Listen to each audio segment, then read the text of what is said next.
Next time, don't say below me. That might come across. We might get shut down early. Yeah, we may. Welcome everybody to this week's edition of the Liberty First Foundation Roundtable. I'm Mike Marshall. I'm one of the co-founders of the Liberty First Foundation. To my right is Frank Range Report Johnson. He is the other co-founder of the Liberty First Foundation.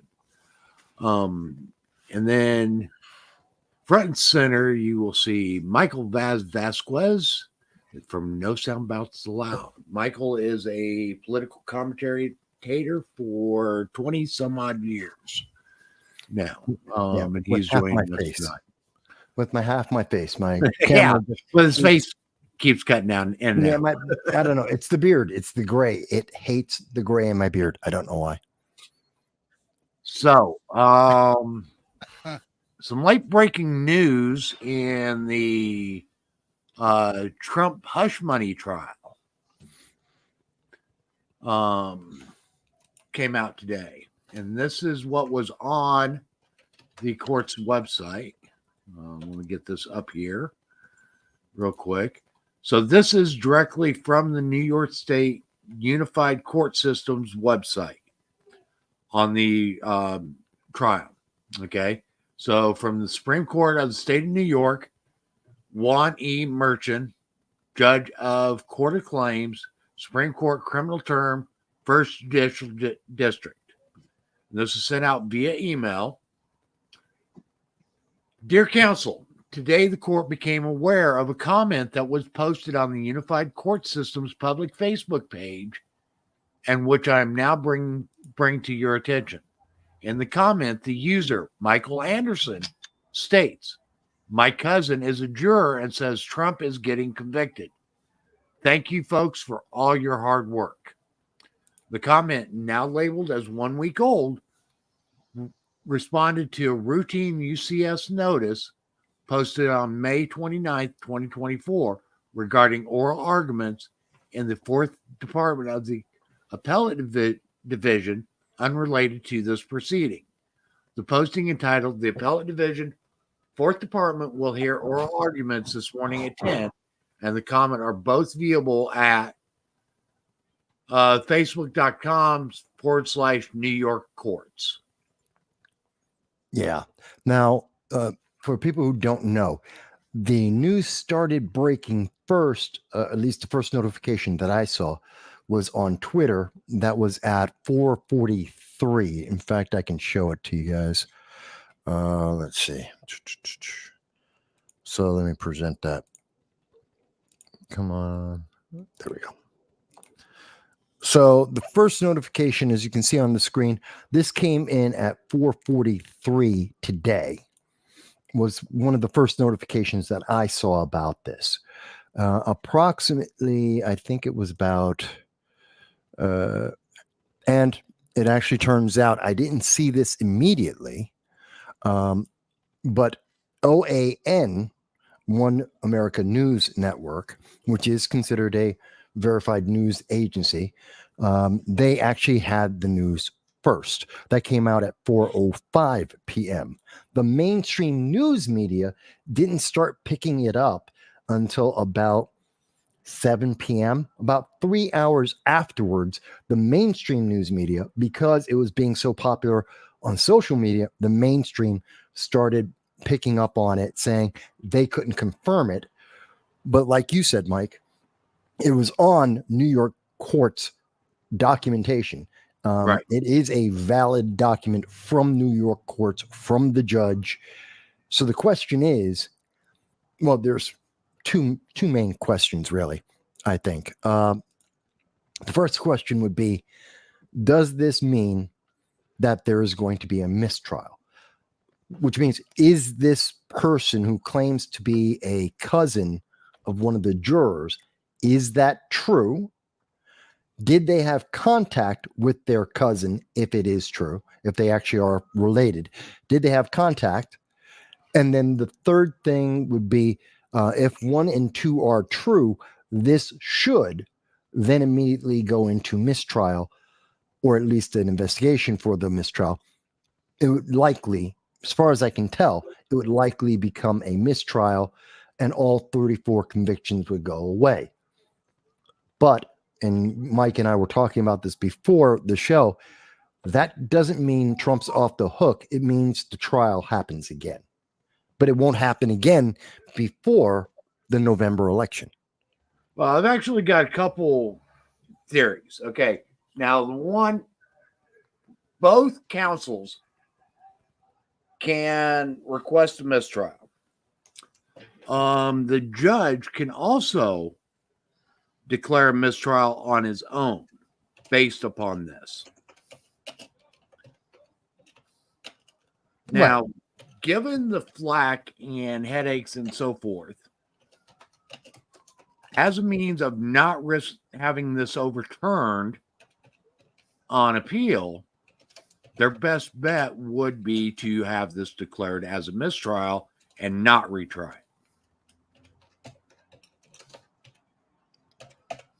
Because, and I'm going to get into a bunch of things later on in the show, in the broadcast,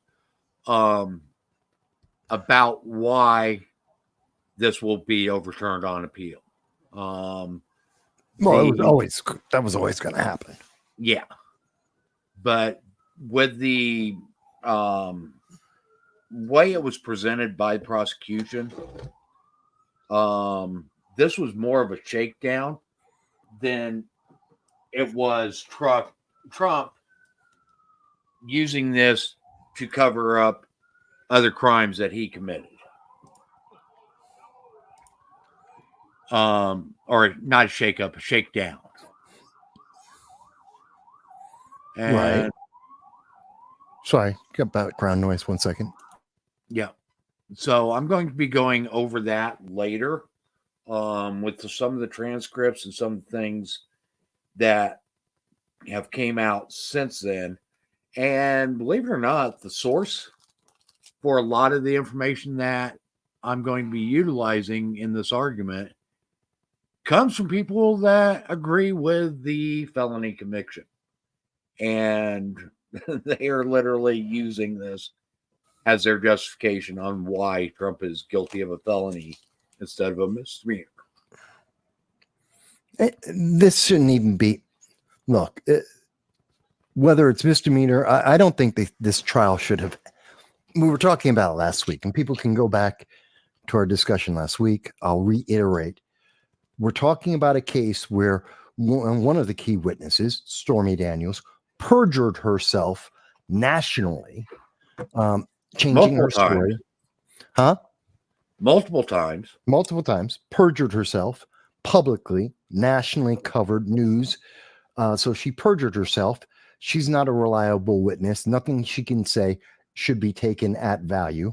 And the lawyer who was in charge of the finances for President Trump didn't authorize each transaction. He had power of attorney. He went through. He lost his law license because he committed crimes which included embezzlement of funds, which he admitted on to the court. And that, again, this is an unreliable witness. This is someone that the prosecution could not rely on. They are not credible. And so we have two non-credible witnesses, and the rest of the information is speculative at best, because Trump didn't need to okay everything. He didn't. He didn't even file anything. This is going through his accountant. All he did was pay the bill. They said, pay this money. He paid it. This is a sham. There is so much worse we have seen in politics that have been forgiven. This is the least of things anyone should be arrested. It's ridiculous. But the question is, everyone, and we can see from all the polling, we can see from the money that Trump has raised, he's raised some $300 million since the moment that the Democrats were cheering about. They got the headline they wanted, Trump guilty. That's what they wanted, and it completely backfired. Trump raised over $300 million, about $200 million of that within the first 48 hours. He has held on in all the polls. He still dominates in all 7 of the battleground states.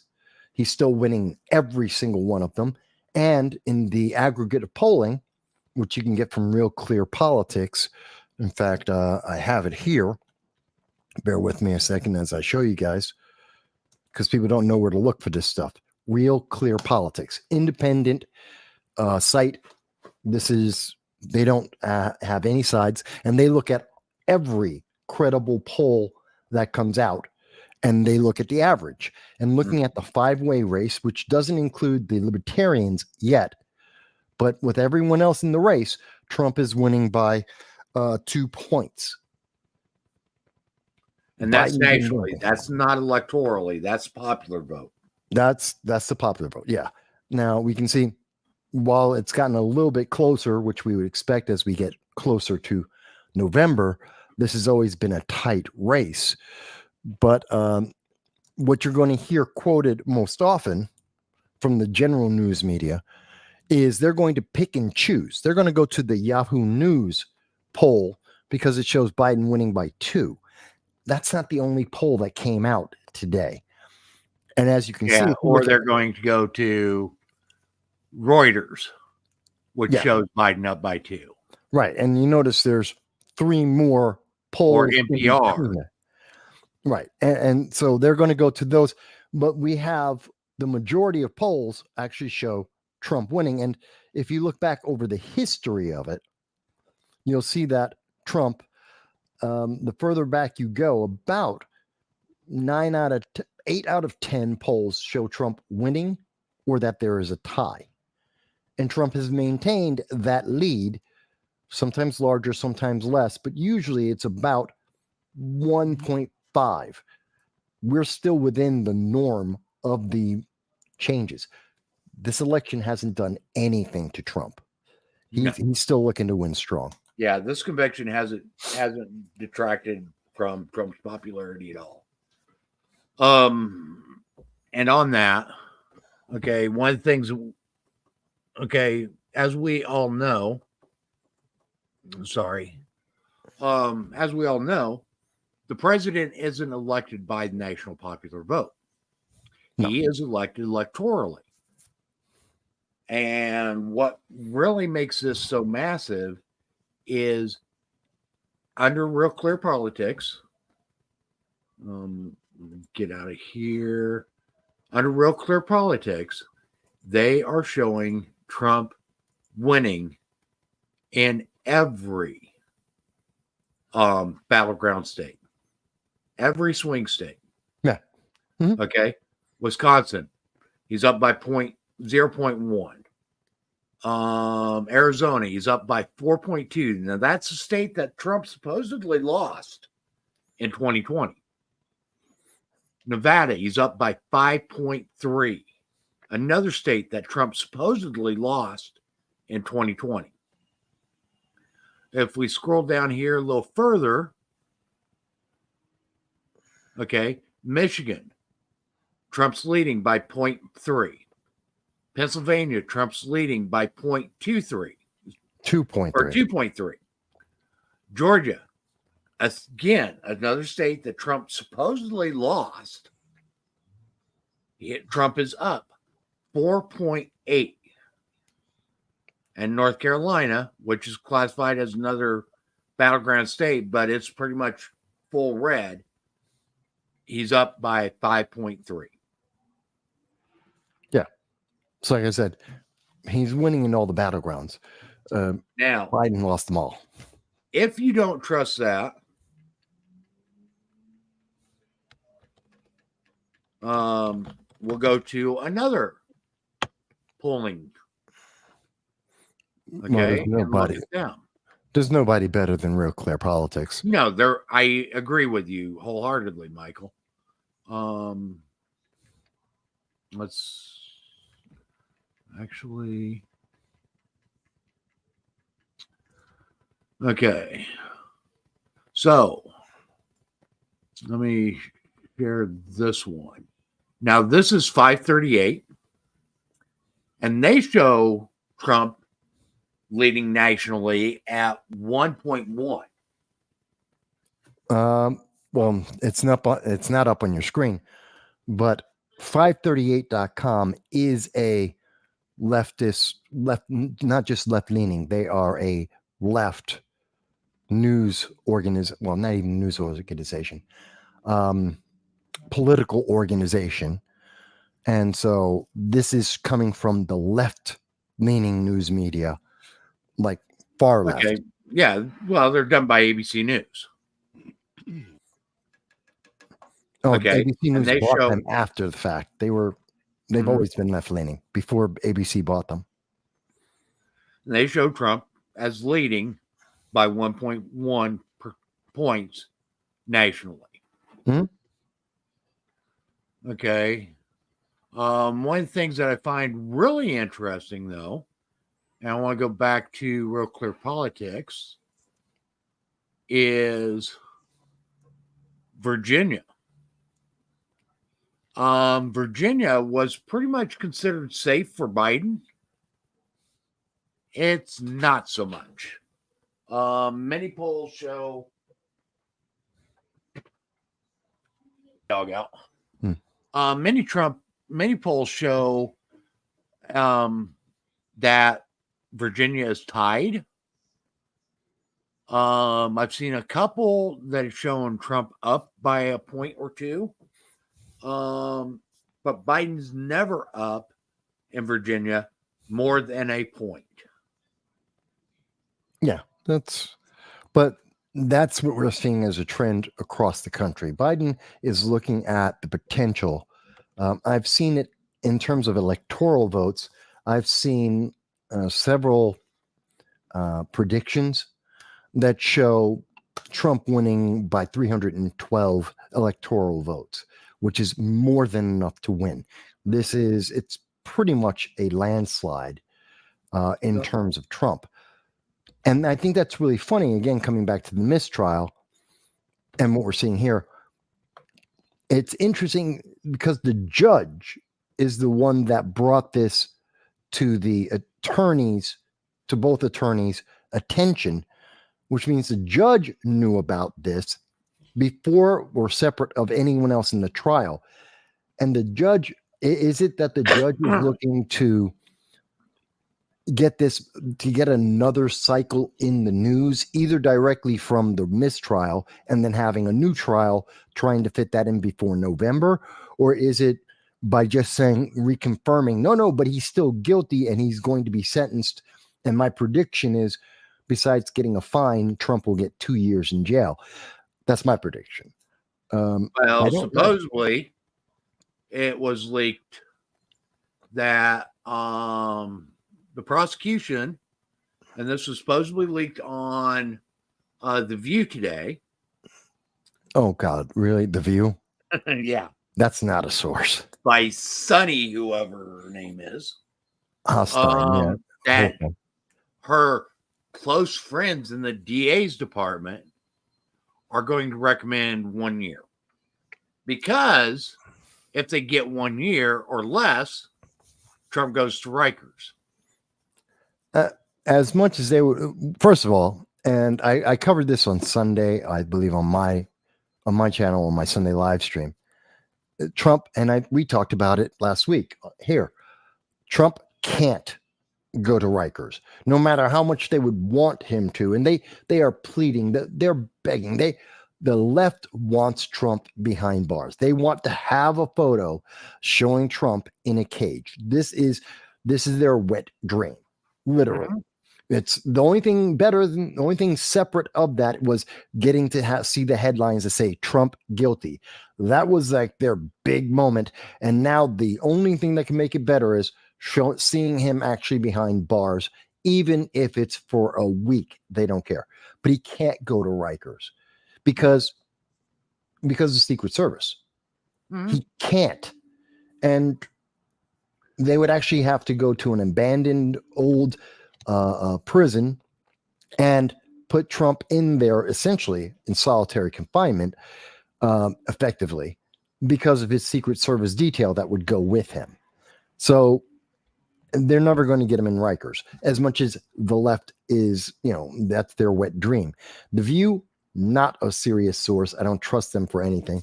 They're cackling hens, and I can find people on Twitter and TikTok that actually know more than those. They're fed their information. Oh, they are. And I think, them saying 1 year is a test by the Democrats to float this. Does the public react well to 1 year, or is it 2 years? Do we need a little bit more, a little bit less time? What's going to get the best reaction from Democrats and, more importantly, the independent voters? But this whole thing's blown up in their face. And now you add in mistrial, which only justifies everyone. And Democrats have said this. Independents have said this. We've seen this in polling. We've seen this in the news media. Even the left look at this hush money trial and say this was an improper, unfair application of the law. And now you tell me there's a mistrial. And if they don't move forward with that, it looks even more political than it's already confirmed to be. Right. Okay. Now, something else that everybody's been just gushing over, and this is supposed to hinder his presidency, is this that I'm getting ready to pull up here now.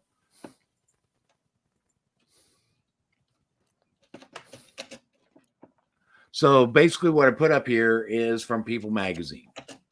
Donald Trump is banned from 37 countries as a convicted felon, including major allies like Canada and the UK. If elected president again, Trump would need special permission to enter several key countries for maintaining foreign relations. He needs that now. He needs that as a president anyway. A president can't just walk into another country. You need special authorization anyway, because they have to have security details, because Secret Service is flying with him. And in many countries, as an example, in the United Kingdom, you're not allowed, individuals are not allowed to carry a firearm. Well, the president goes into the United Kingdom, the Secret Service detail is going to be armed. So you have to have special permission from the United Kingdom's government because you need your security detail. That is the most misleading document. Well, it's so stupid on its face.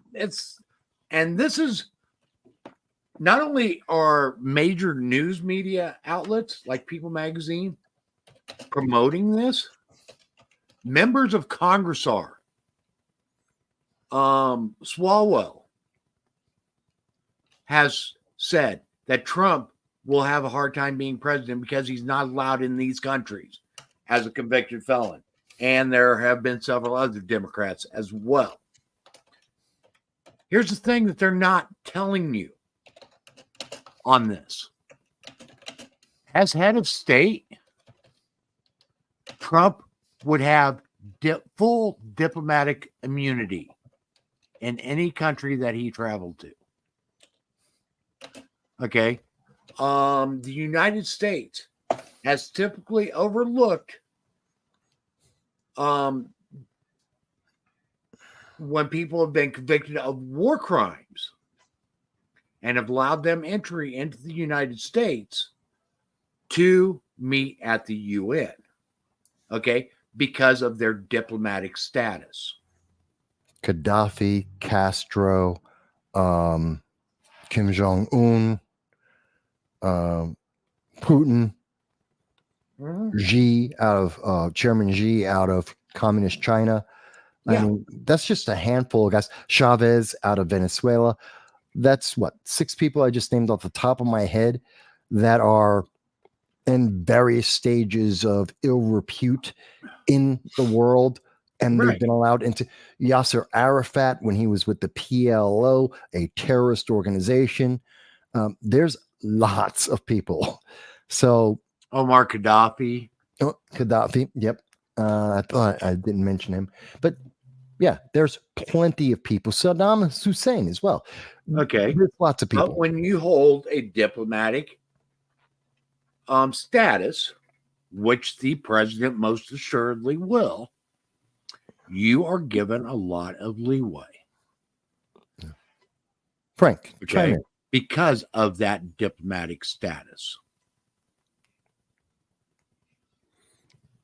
Well, I just don't care.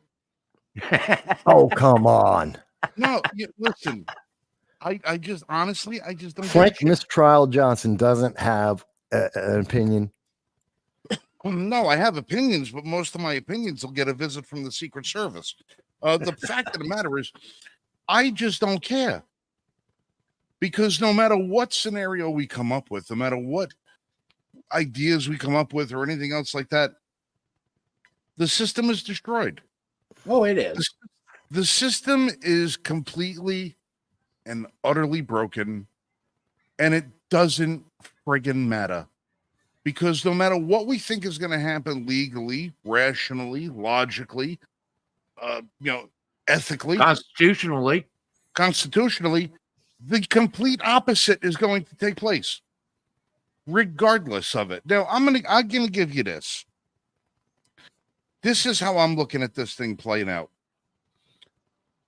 They don't care if Trump goes to jail. They just don't want him in the White House. Okay, and it was said just as much last week that by that Cenk, whatever the hell his name is, that if he would have just not run for president, he wouldn't have had any of these problems. All of this would have gone away if he had just not run for president. That's coercion. That's coercion.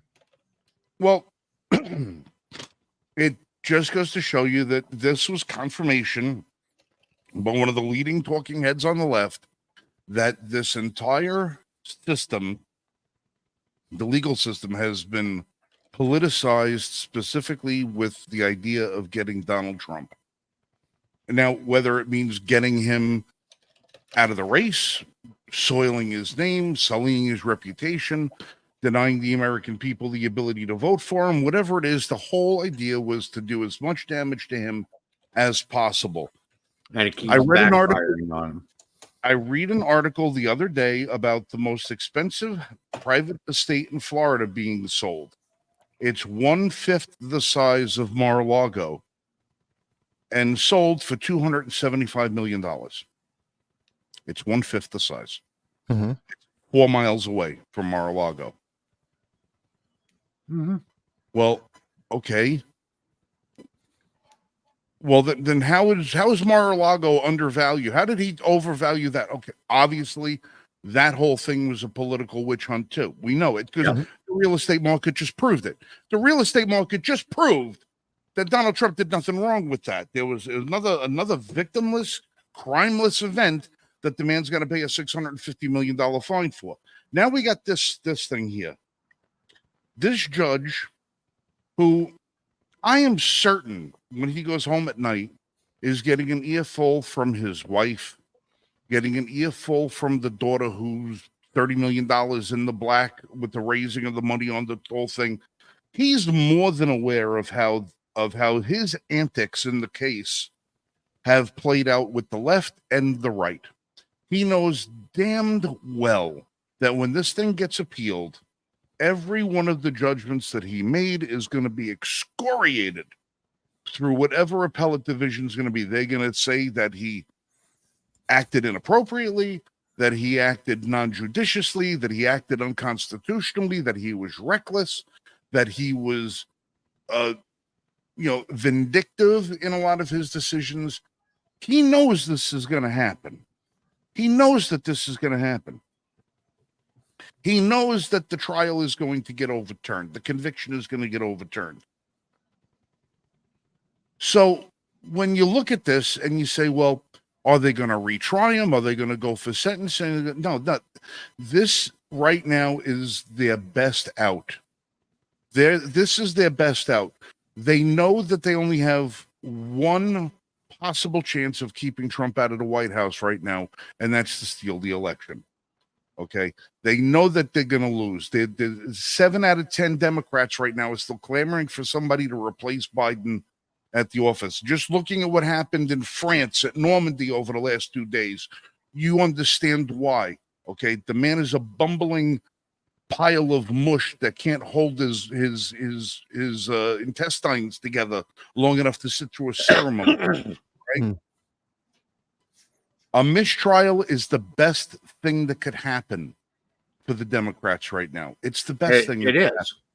Because what happens is you get the mistrial, the verdict gets nullified. Okay, nullified the verdict. Okay, but he gets an asterisk. Once convicted felon, Donald Trump. Once convicted felon. Oh, but it was a mistrial. Oh, but a mistrial is a technicality. A jury still found him guilty. And without an appellate court reversing the decisions made by the judge gets to walk away scot-free without his record being impugned by the appellate division who'd overturn him. So all of the ridiculousness that this guy pulled off over the last few weeks during this trial, it's intact. Nobody gets to go back and revise what he did or punish him for what he did. It's just like it never happened. It never happened. But see, that's my point, that they need something different, because that's only going to be red meat. And literally, that's what this is. They're not going to get something different. If they try to sentence him, and put him in jail, okay, he's going to get an expedited appeal because of course. Okay, it's going to be an expedited appeal.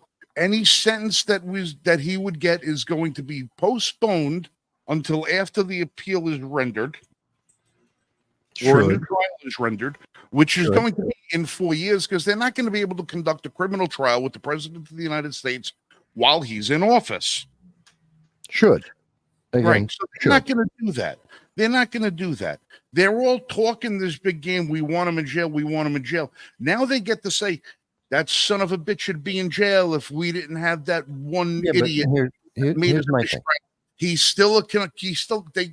They get to still say he's illegitimate.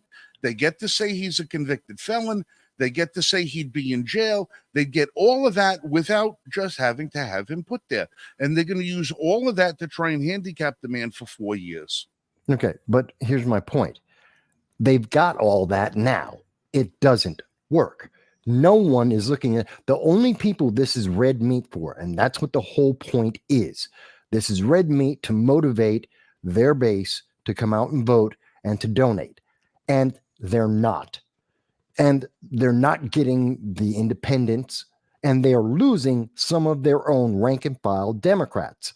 They need the jail sentence, literally, because it is absolutely true. And that if you have someone who's convicted and they go to jail, which then, they're a convict, that does influence the way people look to vote. It has some impact. Some people will, rather than vote for Joe Biden, the second best choice for Democrats is they just won't vote. And that's what they're hoping for, to drive people out. But as it stands right now, and I think that they have miscalculated. I think that because of the nature of how this has been done, because of what the nature of it has been, the extremity that they have gone to, and the way they're gloating on this, it is completely backfired on them. Everyone sees this as a kangaroo court trial. Everyone knew that he was going to be found guilty beforehand. And now we have the proof, potentially have the proof of that the fix was in from the first day. Nothing they can do from this point will make them better off. I'm going to give you one more. I'm going to tell you one more. That tweet, that's part of the fix. That tweet was deliberate. The tweet was deliberate. This mistrial, in the way I'm looking at this thing, remember, I'm a big fan of the long game. This mistrial is the option for them. They have the option, right? That's damage control for them. Without that tweet coming out, they didn't. Now they have to rely on the appellate division and the Trump team to get all the paperwork done, to do whatever they have to do, the file to get the appeal. And they know damn well that they're not going to assign any jail time while there's an appeal going on. It's not going to happen. There's not going to be a sentence while there's an appeal. So that tweet was deliberate. It was deliberate. And here's another thing. Okay, and it's all over the New York Unified Court System's Facebook page and I went looking for it, the date in question, the actual post from the Unified Court System of New York, no longer exists on their Facebook page. So unless they have a screenshot, no one knows that this actually happened. Because I didn't hear about it.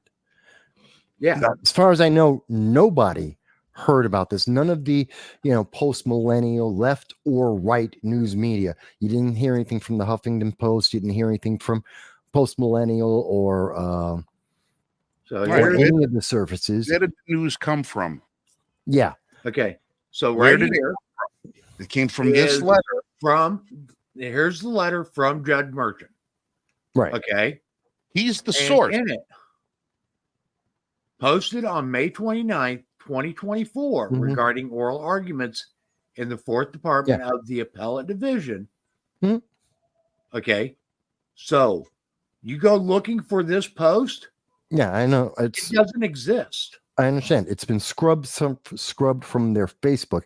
They can, of course, if they did their job properly, since this would be evidence, it should be documented. There should be a timestamp. There should be a record of their deletion, the time they deleted it, so that we should know. So, but my question is, going with the theory that Democrats wanted this as a safety net, that they knew this was either they knew and wanted this to happen, or they took advantage of it when it happened. Either way, whether it's premeditated or just advantageous, then they have to have some kind of proof of it. Because at the moment, it's just an allegation. I don't care if it comes from a judge. That's like a judge saying, well, Trump can't be on a ballot. No, you don't get to just make that up. What do they have to prove? That the tweet existed? They have to prove that the post comment existed on that post. On that page at that time. That's the first thing they have to prove. Then they have to prove they're a mistrial. You're saying they have to prove the authenticity of that tweet in order for them to come out and say that it was a mistrial, right? Several things. First thing is they have to prove that it exists.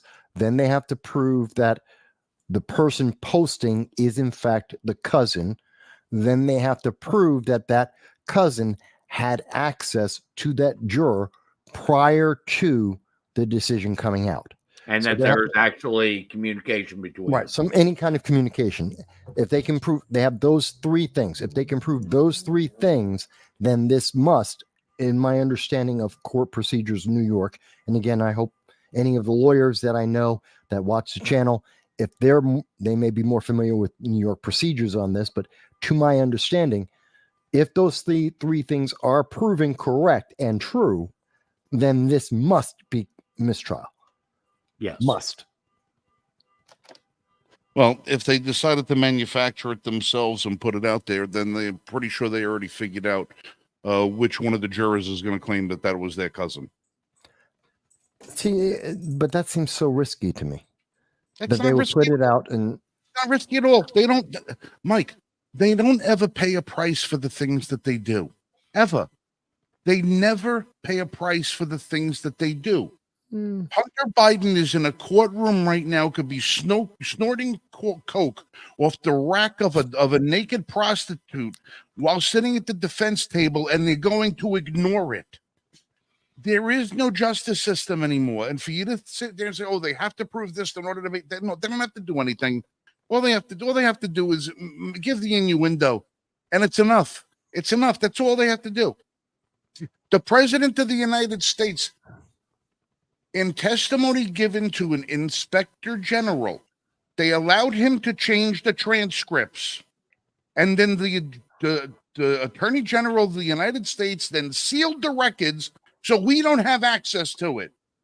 You think they give a shit about protocol anymore? They don't care. It's not a matter of what you know. It's more a matter of what you can prove. It's a matter of what you can make people think. It's not even a matter of what you can prove. It's a matter of what you can make people think. And the people don't think anymore. I think they do. I think this is having a big impact on independence. And we are seeing that Trump is gaining more and more support. Right. I And think look, they shot themselves in the foot. all it comes down to is this: if they come out and they say, "Listen, we have no choice but to declare this a mistrial," you'll get all of them screaming at the sky again for a couple of weeks. Yeah, well, at least we still got a guilty verdict. We know he's a felon. We know he's a felon. Yeah, They yeah. got their win. They got their win. That's all they give a shit about. Trump's never going to see a day in jail. If they try to see a day in jail, there's going to be bloodshed. Yeah, There's but that win, just saying, and again, just saying guilty and he's a criminal is not enough. It's good for progressives to come out. It's good for some Democrats to come out. That's what they were hoping for. But the result of those progressives, those Democrats, is not the tidal wave, the landslide, the emotional. It's not a trigger point. It's not working. They know damn well they're not going to get their tidal wave unless they rig the election again. They know damn well they're not going to. Look what they just did in Louisiana. Okay, for the censors, we don't know that there were irregularities. We don't know the extent of those irregularities, and we aren't saying how the election turned out. This is what I personally believe. Don't censor what I believe. What I believe is to be the truth is that they stole the election. They rigged the election. That's why Louisiana just passed 17 different measures in one law to validate voter. What do you call it? There to make sure that the election is authenticity, authentic. I don't give a shit that the mainstream media doesn't approve of what I think. I understand that, Frank. I'm not trying to. Let me clarify. I'm not trying to censor you. I'm trying to protect the channels because we could see them try and delete us for that, like delete the channels. That's what my point was. Not to ever censor you. It's not even that it's not even like I think you're wrong. It's just trying to put in the wording that allows them to not censor us. If YouTube knocks us off, YouTube knocks us off. If Facebook knocks us off, Facebook knocks us off. We'll still go on Rumble. We'll still get our message out. We will host our own live program on our own website, l1f.us. Go there right now to join up for our membership program, and you might be able to win a Henry rifle. So there, I don't let them silence me. I will stand on my roof with a fucking megaphone. I don't give a shit.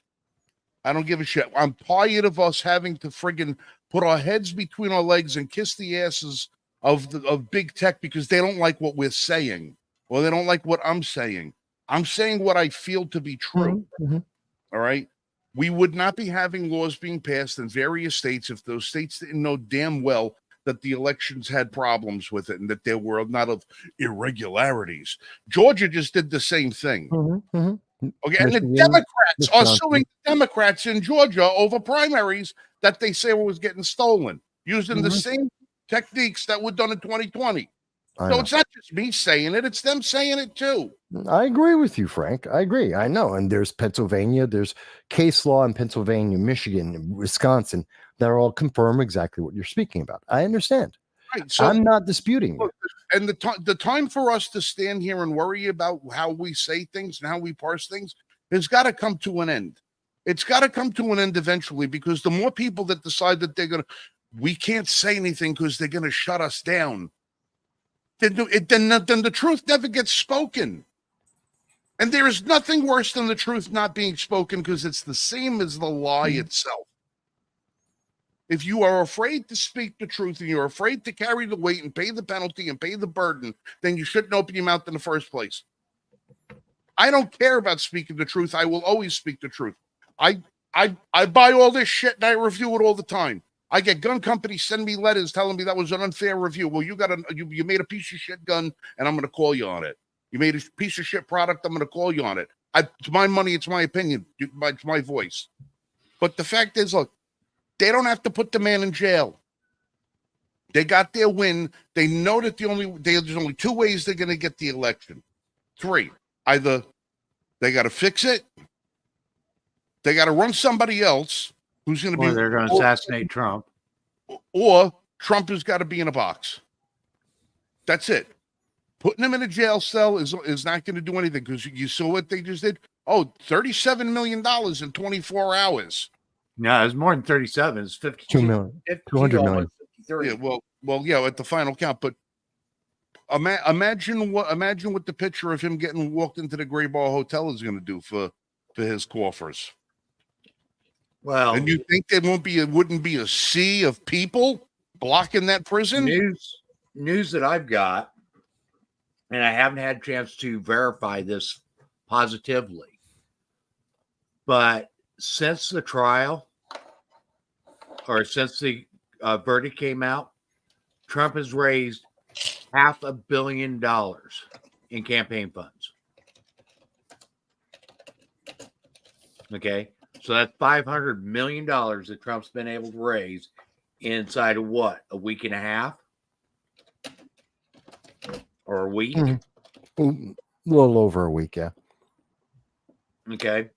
Now, here's the thing is Democrats know that this is going to be appealed and they know it's going to be overturned. Okay. They can't deny it. They're trying to deny it. So here are the three additional crimes that these false business records were supposedly covering up. One is fraudulent tax documents. The second one is a violation of the Federal Elections Commissions Act. The third one is a violation of New York State election law. Okay, so I'm going to go into all three of these one by one. Let's start off with New York State election law. Okay. New York State election law says that you cannot do anything that is unlawful that will either promote a candidate or prevent a candidate from being elected to office. Mm-hmm, mm-hmm. Right. Okay. And that's paraphrased. I'm not reading the exact law, but but that's I've read that before. essentially it. Yeah. Okay. Well, what unlawful act was done to raise Trump to the ability of being elected to public office? Paying of hush money is not an illegal act. Not at all. Okay. Now, in order for Trump to be guilty of this, it would have to be some action that Trump took, correct? It should be direct action. Or something that he ordered somebody else to do, correct? That would still be direct action, yeah. He would have to actively be involved in commission of a crime, knowingly committing a crime, yes. Or even unknowingly, but yes, he would have to be active in it. Okay. If you haven't been following things closely, there was a penthouse pet also, besides Stormy Daniels, that came forward. That AMI, David Pecker, who is was the CEO owner of AMI. And AMI is the National Enquirer, the Star, Mm-hmm. Men's Health, and a few other publications. Okay. David Pecker got the rights by AMI to both stories. Mm-hmm. The Stormy Daniels story and the Penthouse Playmate story. Or Penthouse Pet, not Playmate Pet. And basically went to Cohen about these stories. Okay. Cohen set up a shell company, not under the instruction of Trump, on his own, set up a shell company and bought the rights to the story about the Penthouse Pet. Okay. Mm-hmm. Now they're trying to twist this as Trump owns the rights, even though It's a shell company that is technically owned by Michael Cohen and not the Trump organization. So, first off, there's nothing illegal on that. What's illegal about any of that? What's unlawful?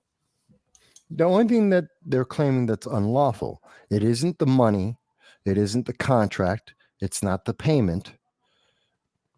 It's that their claim, the only claim in this is that Trump willfully and actively essentially told his accountant to list it as a legal payment, which it would not fall under a legal, one of his legal. That's just falsification of business records. Right. And that's exactly what this case is about. That's exactly what it I'm is. going into the additional elements that supposedly raise this to a felony. None of those are, but there is nothing that raises it to a felony. Okay, and that's why I'm going over this, Michael. Oh, okay. No, we have to investigate the entirety. I forget that I'm used to, I've been following it, and I understand. I forget sometimes. Not everyone is as much. Okay, and this is the argument that people are raising, that these elements, Trump is guilty of these elements. Okay, and you could not find that Trump actually participated in any of these elements. Now, is it unlawful to buy rights to a story and then not publish it? I'm sorry. Is it unlawful to buy rights to a story, exclusive rights to a story, no, and not publish it? No, it happens all the time. Okay. Is it illegal to set up a company or a business to do that? It's perfectly fine. Okay, so that's number one. Okay, and this happened with the Penthouse Pet. With Stormy Daniels, Cohen took it on his own and actually went and got a loan on his own to pay the $130,000 to Stormy Daniels. He was not told to do this by his own admission. He was not told to do this by Donald Trump. Right. Okay. He did it in hopes that he would get credit for doing something beneficial for the Trump organization and the Trump campaign. Right. He wanted retribution or a benefit for just doing his job, which has nothing to do with anything, really. So again, is paying hush money, i.e. paying money to somebody to agree to a non-disclosure agreement, illegal? No. Okay, and again, the answer to that would be no. It is not illegal. Okay, so what was the unlawful part of this that would actually be a violation of New York state election law? As I said, there isn't. Okay. There's nothing that rises to the level of felony.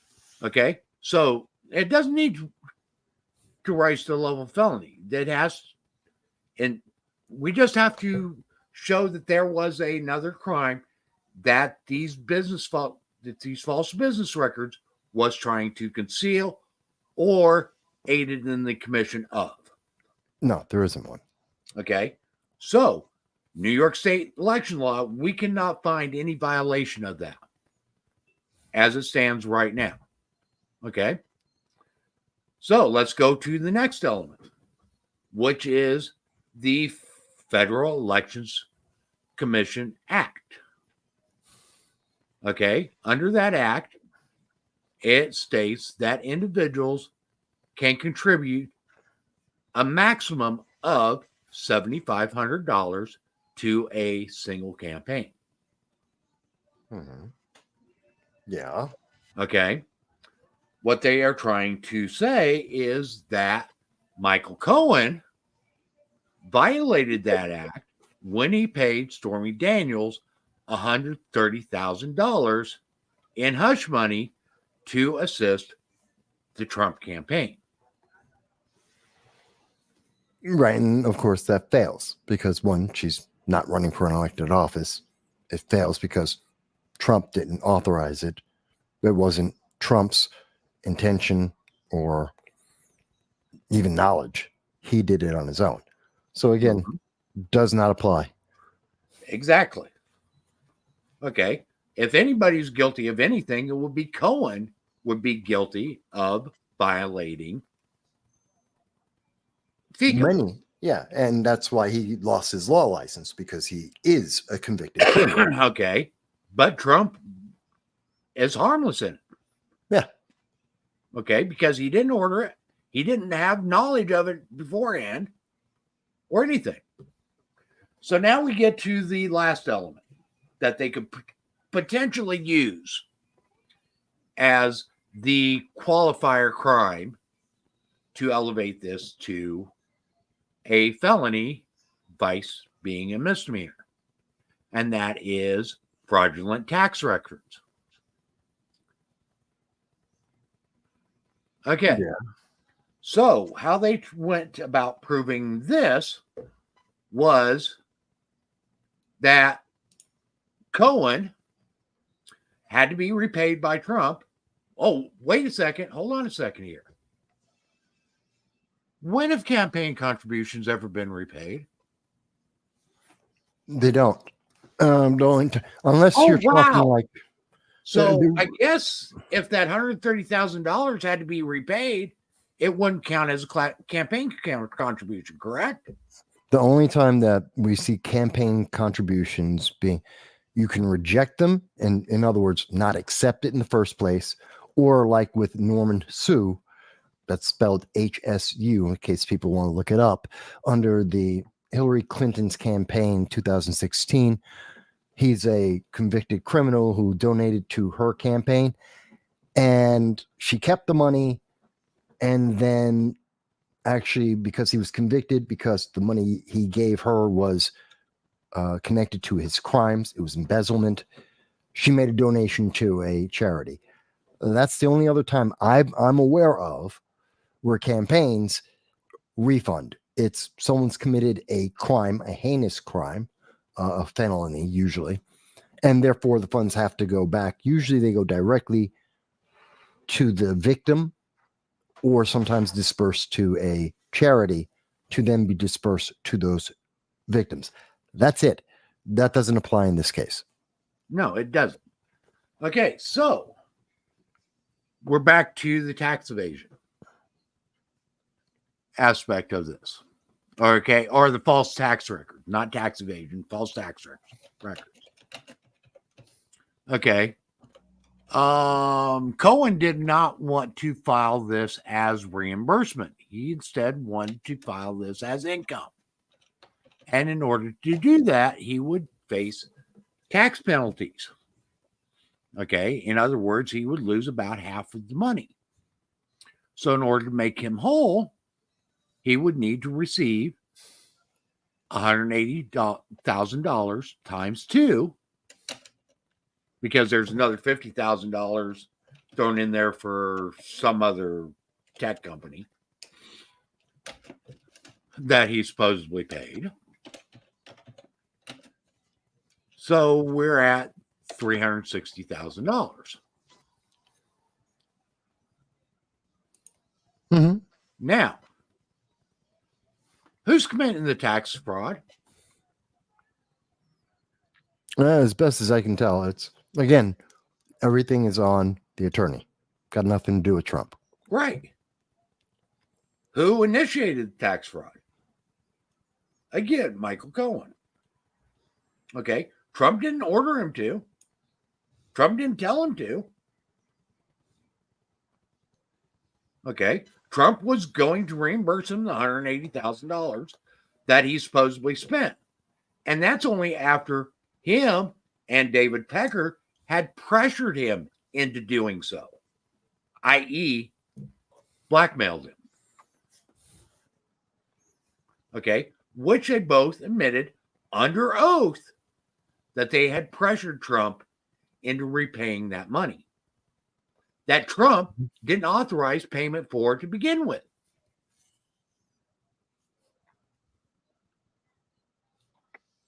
Okay, so no element holds up as Trump actually being a participant in the criminal act.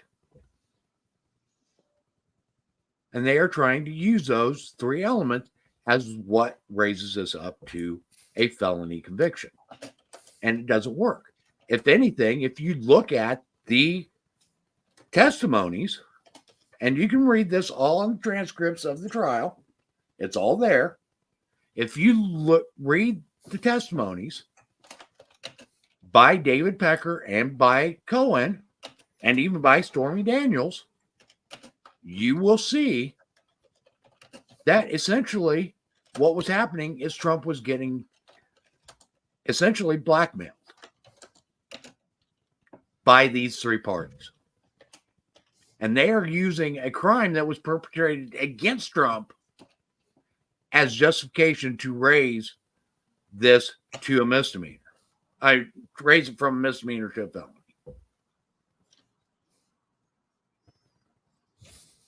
Doesn't make sense.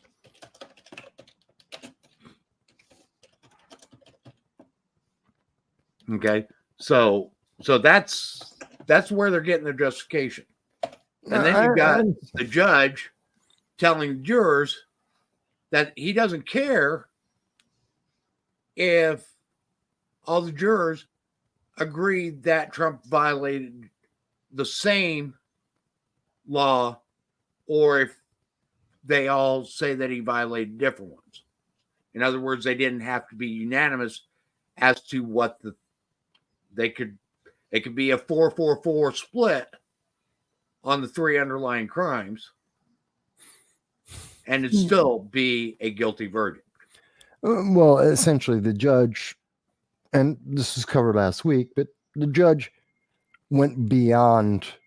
There was judicial activism, and that they were essentially doing the same thing we saw with the Colorado judge that said, "Oh, Trump's off the ballot because I don't like Trump." And that judge in Colorado said, I think of Trump as a criminal, which did not apply and is incorrect. And even now, you could not, even with this conviction, you would not remove Trump from the ballot because it's not applicable. So again, this is a bunch of judges who are putting their personal bias in front of the public.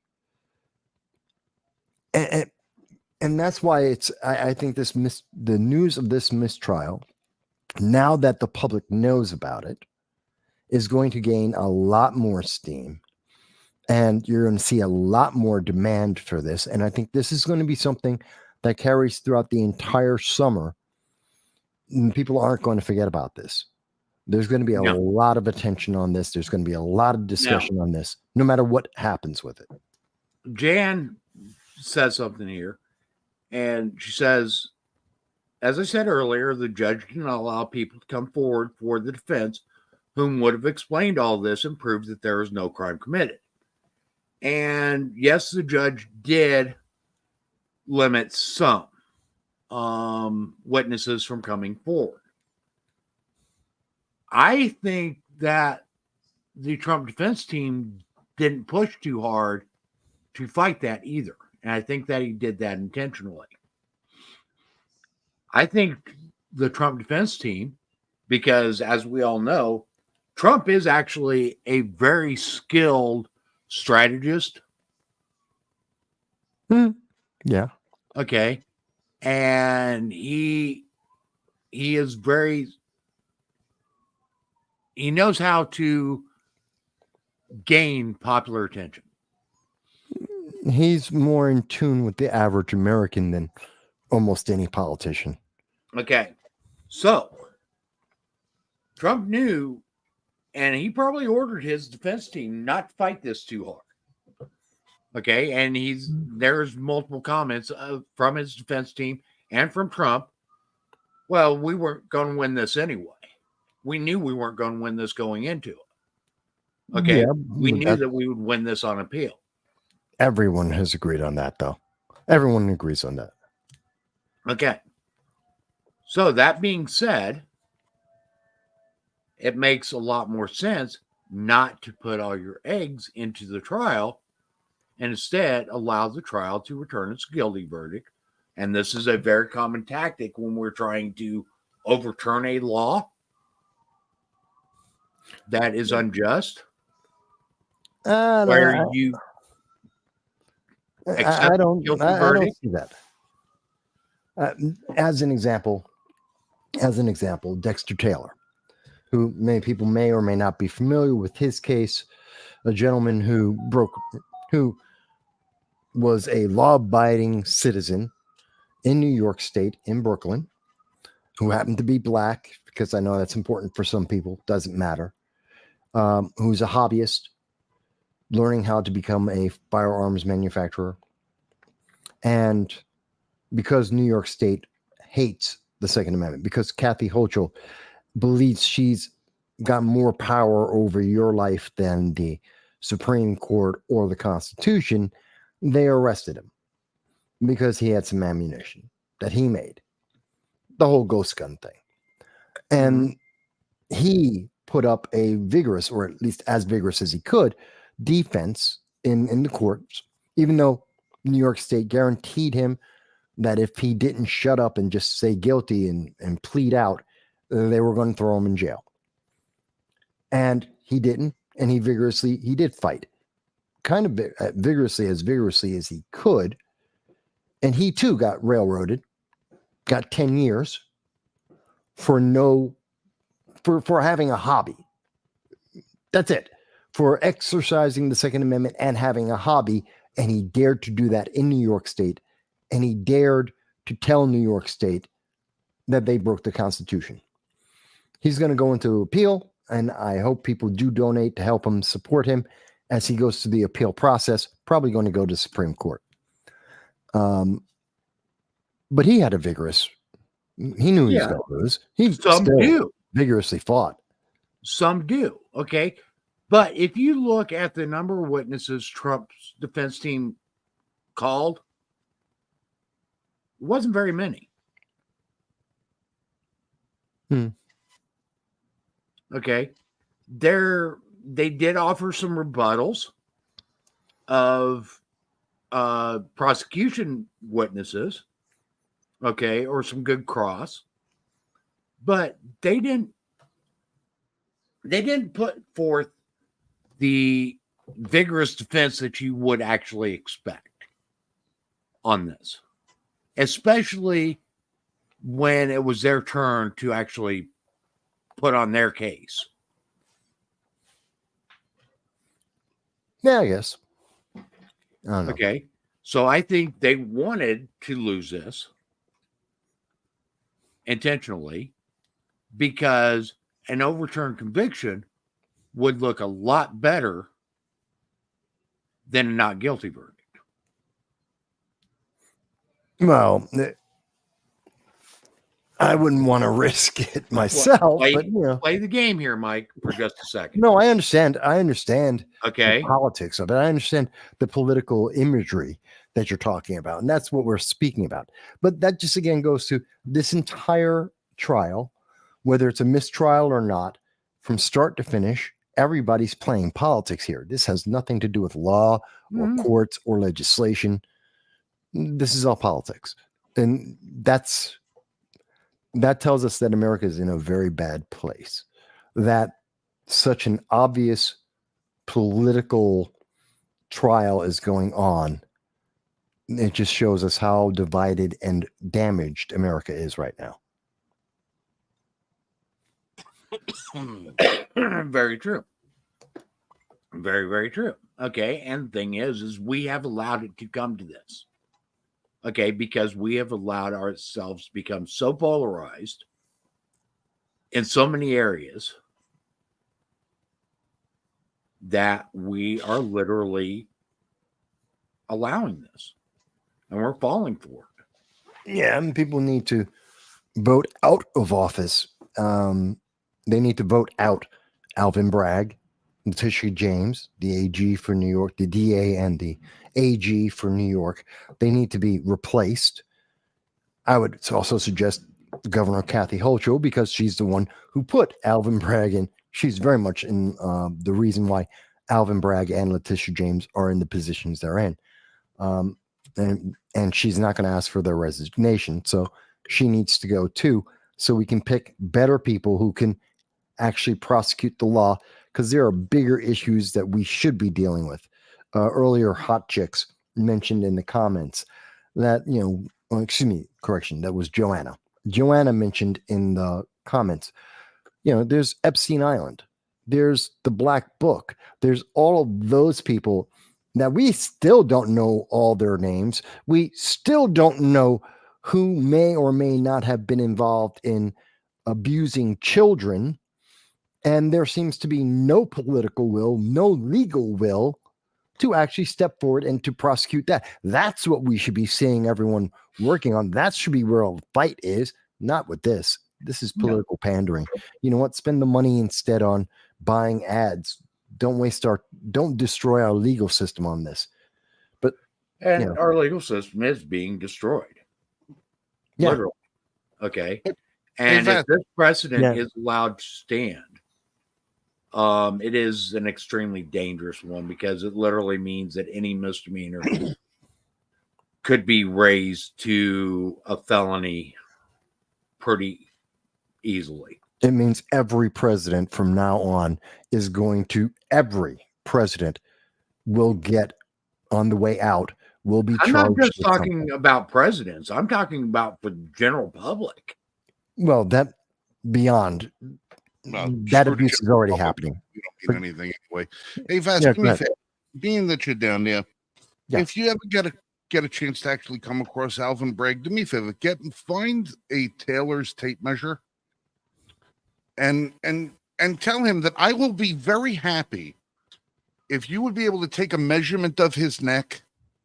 I will have him a couple of custom shirts made so that it doesn't look like his friggin' head is going to explode off of his friggin' body. Look at his friggin' thing. It's like a Macy's Day Parade float. Look at that friggin' head on this guy. He likes that look. Do you see that suit? That is got to be like 6,000 over 400. Look at the size of this guy's head. There's no neck there. It's just one, and he's like a beach ball with a goatee. This friggin' I don't care about his personal looks. He likes it. No, but every time I look at this guy, I say to myself, he looks like he's like the girl. Doesn't matter. That's like his personal look. I don't care. He's like the girl with the Willy Wonka thing who ate the blueberries. I can't comment on that. I don't care about that. It looks like this isn't because he's poor.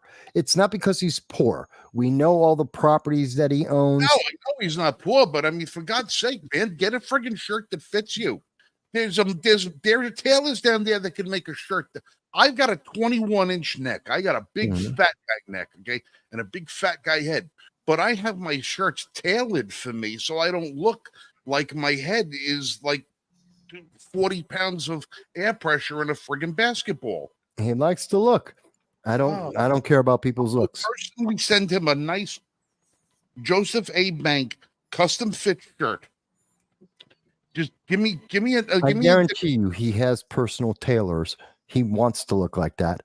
And again, I don't get into it. Who cares how he looks? I care about the fact that he's more than willing to release criminals. I don't care about his health. I absolutely don't care about his health, because he keeps releasing criminals. He's not charging people because of the color of their skin or their gender or their preferences, and he won't charge them with crimes they've committed. That's my problem with Alvin Bragg. Maybe if his shirt fit right, he'd have good blood flow through his brain and he'd be able to think clearer. No, that's wishful thinking there. No. Well, I want to, because we're talking about how our justice system is being destroyed. I want to show you guys this. Okay, so what I put up here is from the Benton County Sheriff's Department office. Okay, Sheriff Crossgray, on June 7th, he released this press release. Okay, it says, on June 6th, 2024, it came to the attention of the Benton County Sheriff's Office that multiple defendants in Benton County Jail were released from custody due to an apparent unavailability of defense counsel. This decision taken by the Superior Court judges is based on a recent Ninth Circuit Court of Appeals ruling pertaining to in-custody defendants without assignment of defense counsel. None of the released inmates directly impacts any Benton County Sheriff's Office case for now, as they were cases from other jurisdictions. However, this directly impacts public safety. The Benton County Sheriff's Office is working in collaboration with the Board of County Commissioners and the Benton County Prosecutor's Office to address this concern. Shortage of public defenders is not only a Benton County issue, but rather affecting all 39 counties in the state. And we want to assure the public that officials are diligently working within the available constraints to ensure that defense attorneys are being provided to defendants in a timely fashion. The Benton County Sheriff's Office is committed to public safety and to doing everything within our power to address the concern. And this is Kennewick, Washington, where this happened. Right. Okay.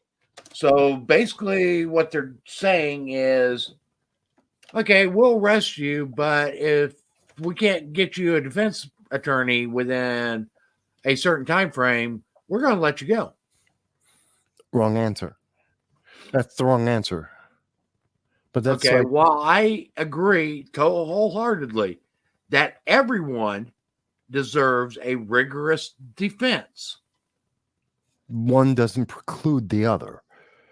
It's like, Right. that's the same argument about bail. Oh, I'm poor, so I shouldn't have bail. No, you should have the right to get bail, and you should have the ability to post a bail, provided that, obviously that you are entitled to it. I don't want terrorists getting bail, but that doesn't but the fact that you don't, because of your economic choices in your life, does not mean, oh, well, then there is no bail posted, you get to walk away. That the crime and punishments that are by law, what we have agreed to, that you get to waive them, or charges get to be waived or reduced. I don't agree with that. No, if these people were arrested for a crime, they need to be prosecuted for that crime, period. Give them, if they have to wait to get an attorney, then let them wait, and their time, if they're guilty, their time can be reduced for time served. We have that mechanism in our legal system just for this kind of eventuality. This is crazy. And if they don't want to be questioned without an attorney being present, then that is their right as well. Okay. It doesn't mean that they still can't sit in a jail cell when that's they my point. are suspected of being a threat to public safety. Yeah, that's my point. Yeah, we just leave them there. You don't. But again, that's the ninth. For people who don't know, the Ninth Circuit Court, which is an appeals court, federal level, they are the most liberal. They're traditionally the most liberal of the appellate courts in the nation. They handle mostly the West Coast. They deal with California, Hawaii. You often see them dealing with that in gun laws a lot. And they vote against the Constitution, at least in my interpretation, against the Constitution a lot.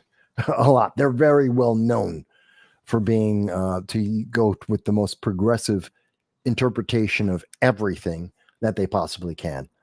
And this is another example of it. Okay, I'm seeing in our chat that There's a something few about things. Dr. Hyam.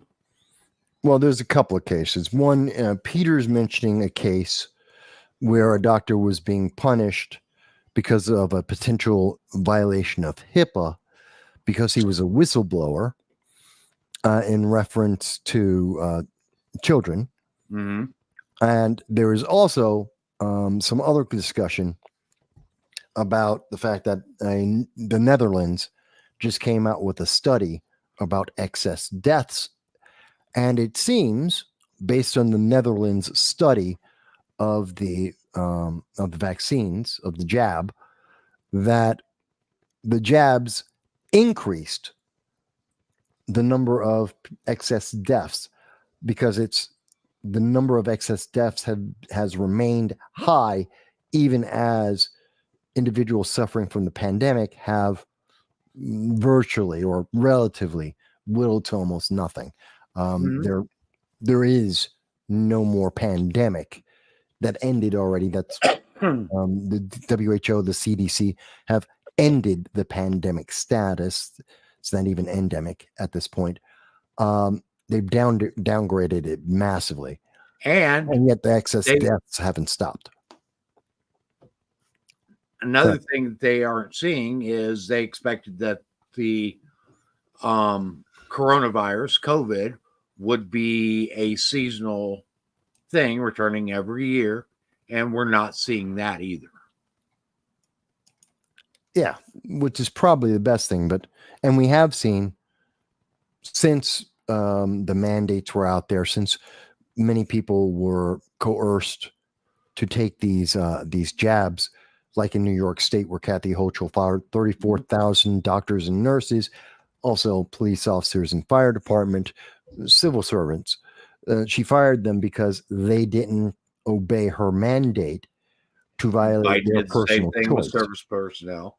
Yep, Biden did the same thing. And we're finding out now that we've seen documentation, several of these jabs have increased the number of side effects. Some have pulled their formulas and replaced them or changed them. The studies that are starting to come in are showing that there's obviously that Joe Biden lied when he told the public no side effects, completely safe, no transmission, and will keep you alive. And the amount of vaccine related injuries is increasing. Yeah. So that's a recent study associated with the COVID vaccines. Right. And that's in the comments. Some of the people are mentioning that. And there is a study that came out this week from the Netherlands that has confirmed all of these things, which is probably most people haven't heard about it because it was roundly pretty much shut down by the mainstream news media. They didn't want to talk about it. It's kind of like what we're seeing right now with a little bit of a segue. Did you see the economic news today? You guys see that? No. What about you, Frank? I paid $2.49 for a dozen eggs. That's all the economic news I needed to say. While that's over 100% increase from 2021, no. What I'm talking about is if you're looking at the news right now, and most people have seen this already, that the news is out and they're trying to convince everyone that Joe Biden has done a fantastic job with the economy. I did see some blurbs on that. Yeah, the job numbers for May are phenomenal. 277,000 jobs. Joe Biden is a genius. Bidenomics is working. Yeah, they left out something. The unemployment rate is 4%. 4%. That is an increase. The unemployment rate is going up under Joe Biden, steadily and continuously moving higher. There are less Americans working today than in 2021. Well, correction, 2022 after everyone came back from work. Let's be fair.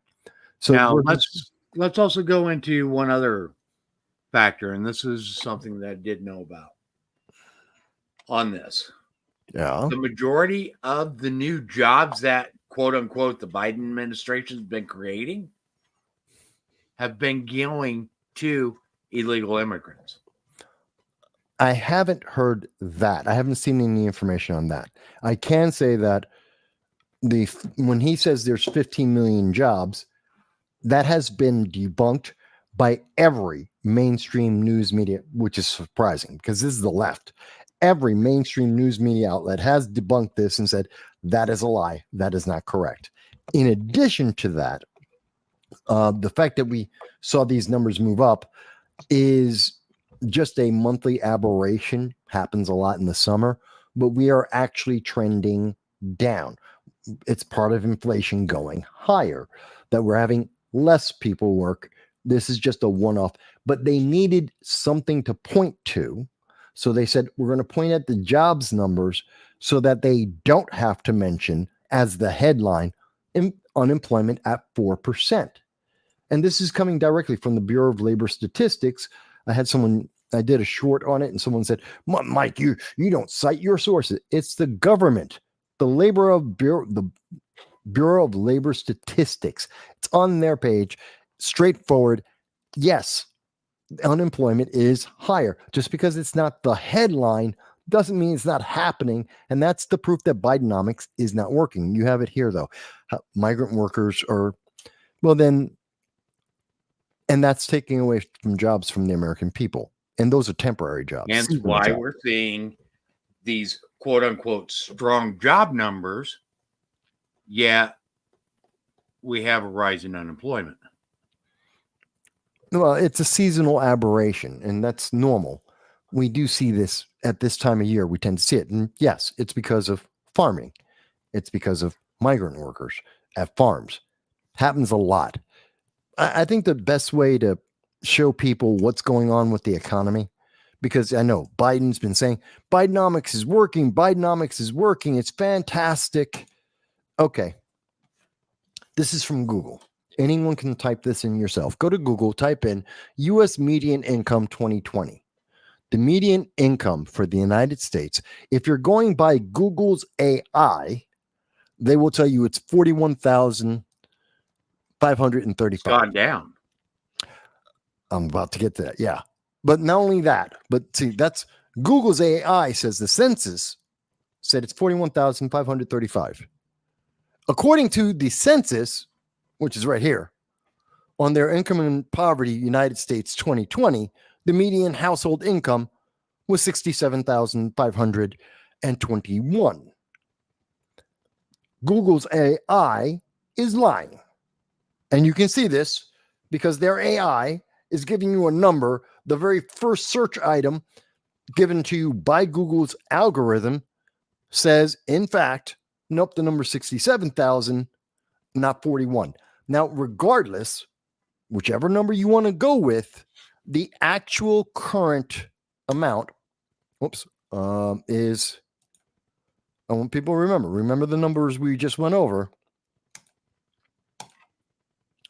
The average income in America, I know there's a lot going on this page, is right here. It's $39,552. So no matter how you want to count this, either from the numbers from the United States Census or from Google's AI, which is making it a lower number, so it's making it better for the Biden economy, Bidenomics, we're still at 39,000, which means you're worse off today than 4 years ago from the government itself. Even if you don't want to look at, even if you're saying, I don't care about unemployment, doesn't matter, it's all great. No matter what data you want to look at, we are worse off today than we were 4 years ago. And that's because of Bidenomics. That's just a fact. But it's being hidden from the public because every headline, the Washington Post in particular, they were the first ones I pointed out at. They're all talking about jobs number, jobs. The jobs number were high. What about unemployment? That's the only thing that the average person, you ask them, about, well, what's the health, they want to know, they know what the unemployment rate is. They judge presidents based on the unemployment rate. They know this. They're lying to the public. They're hiding this from the public. And I think that's insulting. It's a violation. It's an abuse of the powers given to news media to report to the public and the obligation they have to fairly report the news that's affecting people's lives, because they're trying to fortify the 2024 election. They're hiding something that would absolutely impact the re-election of Democrats, in particular Joe Biden. And since they know this is a negative for that campaign and they want to support that campaign, they're hiding this information. The public doesn't realize unemployment is going higher, and it's only going higher under Joe Biden. That is evil in my mind. Okay, I was trying to, because Debt Clock has a time machine. It can go backwards and forwards. Yeah, but they don't the have. Problem is, it does not show the mean income. No, it changes. The reason why you can't go back, as the Debt Clock has changed, the focus of what people pay attention to, political junkies, what we pay attention to, changes. So in 2020, the median income wasn't one of the numbers that they would use. It is today, because Joe Biden's trying to say it's doing great. And if you look at the Debt Clock, you'll see that we're up roughly $8,000 versus the year 2000, which is their benchmark, which is true. We are up from 2000, but we're down from 2020. Mm-hmm. So it's a catch-22 with that. Yeah. Yes, I'm a political junkie. Yes, I pay attention to the numbers. Okay, so back to the jobs going to immigrants. Yep. Here's another one. Immigrants get 100,000 new jobs in 1 month. Okay. Yeah. And I mean, you can go back over, and there's all kinds of things that show this. Well, my problem's not so much with the legal migrants. I don't care. Legal migrants, fine. Illegal aliens, which are not the same thing. I just interviewed a guy yesterday, Gonzalo Duran, running for the New York 15th congressional district. And I interviewed him, and he conflated, and he did the same thing we see with Democrats. Well, if you're getting asylum, you're the same thing as a legal migrant. No. If you entered into America illegally without authorization, you're a criminal. If you ask for authorization after that, you're still a criminal. Illegal migrants are a problem. I have a problem with them. They shouldn't be able to work. And as far as I knew, except for the 30,000 that got a waiver from the Biden administration, those were Venezuelans, as I recall. They got a waiver from the Biden administration through executive order. Otherwise, it's illegal for them to work in this country. Mm-hmm. How can we have 100,000 of them working? That's a crime. Right.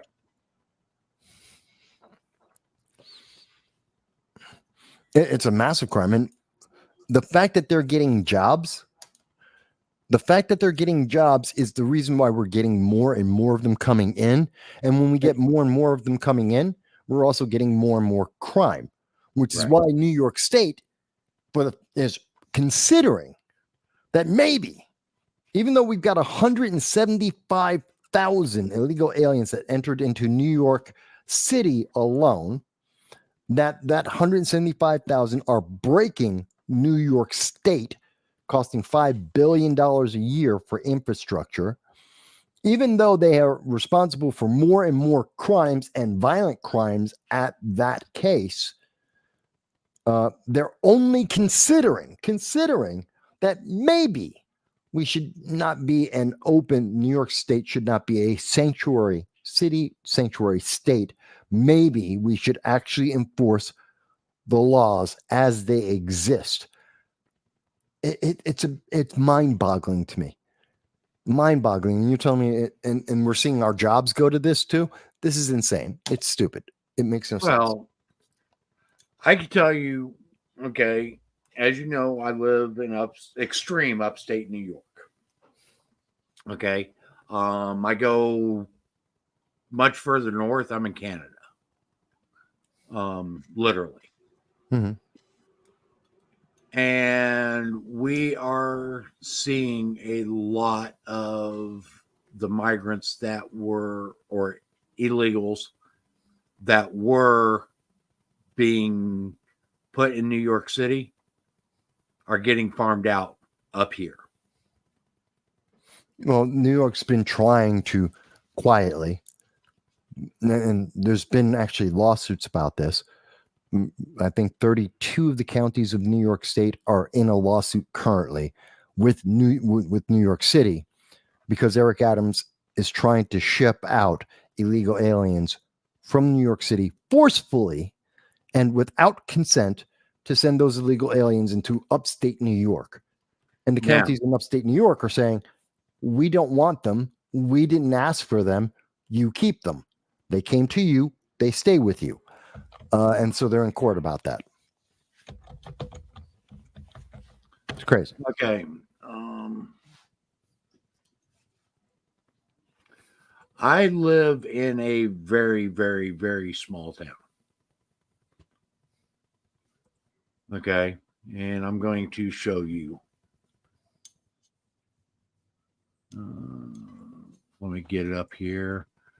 Frank is so quiet tonight, folks. He is quiet. He's still mad from before we went live. He had issues today, so he's still mad about that. I'm just aggravated. Okay. I know.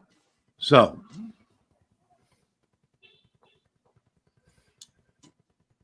and I'm doxing myself, so get over it.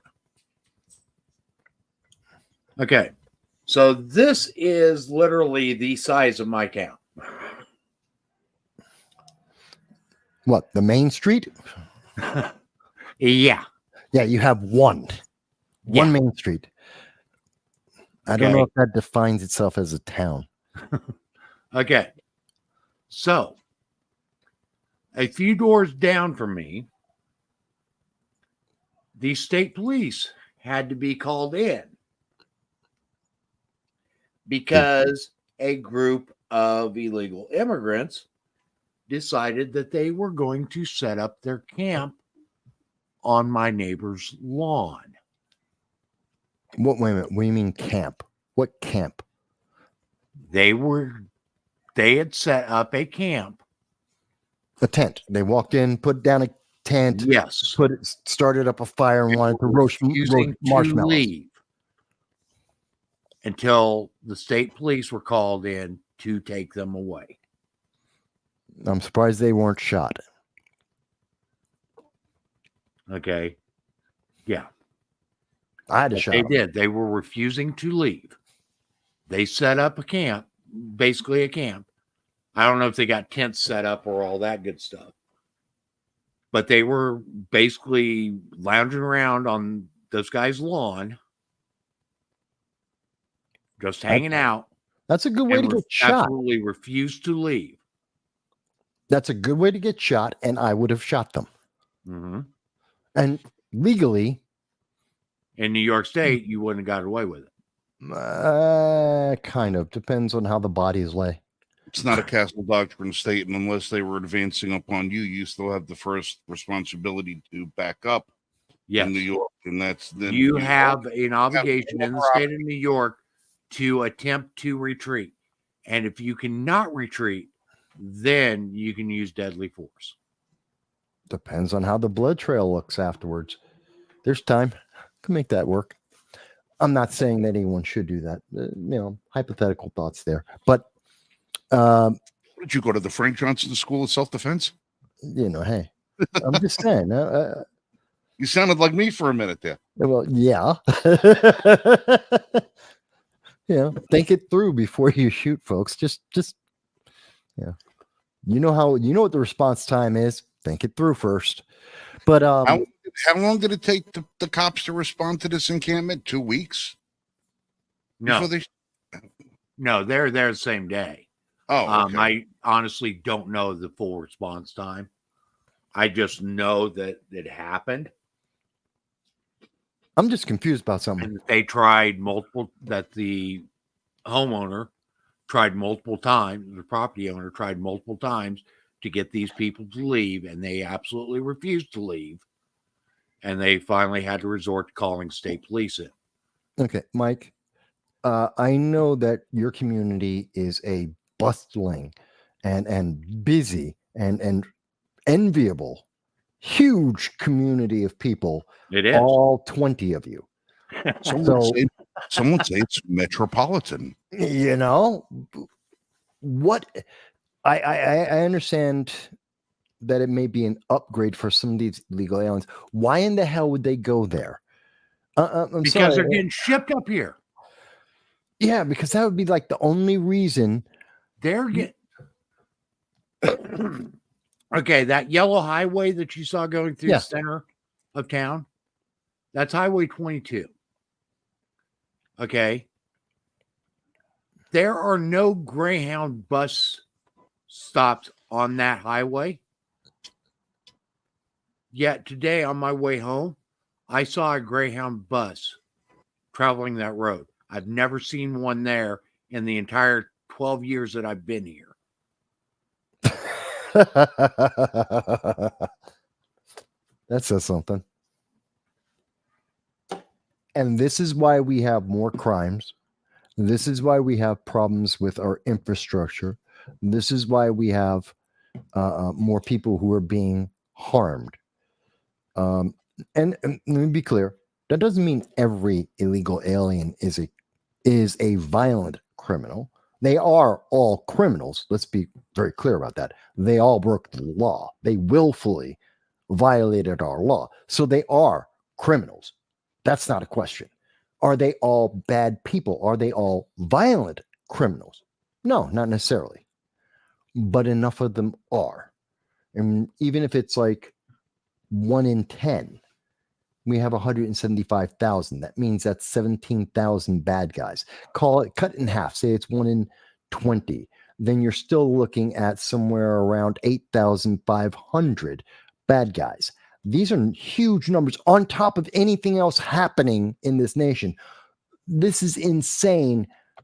And the best answer we can get from New York State, as I just showed you, is they're going to consider whether or not we should close, not that they're going to actually do anything. They're going to consider closing the border. And Biden has slowed down the number of illegals entering America. Instead of 8,000 illegal aliens entering America per day, he wants it to shrink down to 2,500. And for people who don't know what's the difference, then you missed that too a little bit. What? I think you may have also misinterpreted that a little bit. It's not that they're going to stop letting in.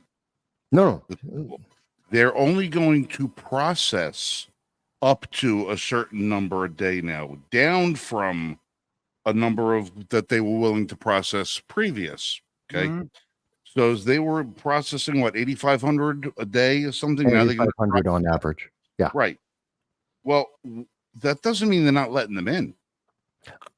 Actually, in my understanding, in the executive order is, if you read it, it's a bit vague. It's a bit vague. Right. Because I look at it like this, like, okay, the first 2,500 of you, all right, you guys go into that building over there and we'll get you processed. The rest of you, well, there's the desert. Just keep walking. Well, it's the same way that people misinterpret the word deportation. I understand. But you're deported on paper. It doesn't mean you're removed from the country. If you say, oh, this guy was deported 6 times, well, he kept going back and coming back. No, he just kept wounding up in court. Okay. It didn't mean that he left. No, I understand. I can only tell you, as I understood, and I've read the executive order, it authorizes the entry of 2,500 illegal aliens. Again, these are criminals. These are people who do not have authorization, did not go through any of the proper vetting processes, and they entered. And 2,500 a day are allowed by Biden. That's 1.2 million per year, which is insane. That's in any other presidency, that would be peak levels of illegal immigrants entering America. To Joe Biden, that's the slowdown. Now, anyone above and beyond that, theoretically, according to the executive order, if they get caught, then they're to be removed or put on a list, and they will be removed from the United States and not allowed to go through the process again. Here's the caveat in that. There's a big carve out in that. Again, mainstream media didn't want to talk about this part. There is also, by the same executive order, a notice from the Biden administration. Every office of ICE, the immigration Naturalization. right, basically When we were kids, it was INS. It was INS, yeah. Immigration Naturalization Service. Now it's ICE. Yeah, I always forget what it means. But the immigration department, essentially, they have to put up in every single one of their offices in 13 languages a notification that says if the illegal alien who just got caught because they're number 2,501, they get caught and they're being interviewed so that they can get kicked out. They're getting processed so they can be kicked out and told they can never come back into America. If, as they do that, they shake, if they don't speak at all, then they will be, ICE has to assume that that means that they are afraid of going back to their home country. Therefore, they qualify for asylum and they must go through the asylum system and get to stay in America. This is how Biden gets around what you're mentioning. It's, so we still can get 8,500 illegal aliens per day. It's just that the others are just afraid. See, he was shaking. He didn't answer when I asked him a question. Not only do they have to have it in signs posted throughout the entire office so that they can see this is the exact way to game and cheat the system, they will also have videotape telling them how to cheat the system that has to be played as they get interviewed by ICE to be deported. So all the illegal alien has to do is read a sign in one of 13 languages and or watch a video that says, shut up, shake a little bit, and you get to enter into America. That's it. And this is supposed to be, this is Biden's idea of protecting the southern border. This is what Kamala Harris, I'm sure she came up with this idea because she is the southern border czar. Remember that? Most people forgot. News media forgot. They don't talk about it anymore. This is their plan to help America, to protect America. Is we're going to give them every way to get in. He just needs something that he can put on a poster and say, see, I'm protecting America. Vote Democrat, vote Democrat. Doesn't matter that nothing has changed. Nothing has changed. It's insulting. Vote Democrat. I'm protecting America. I took action.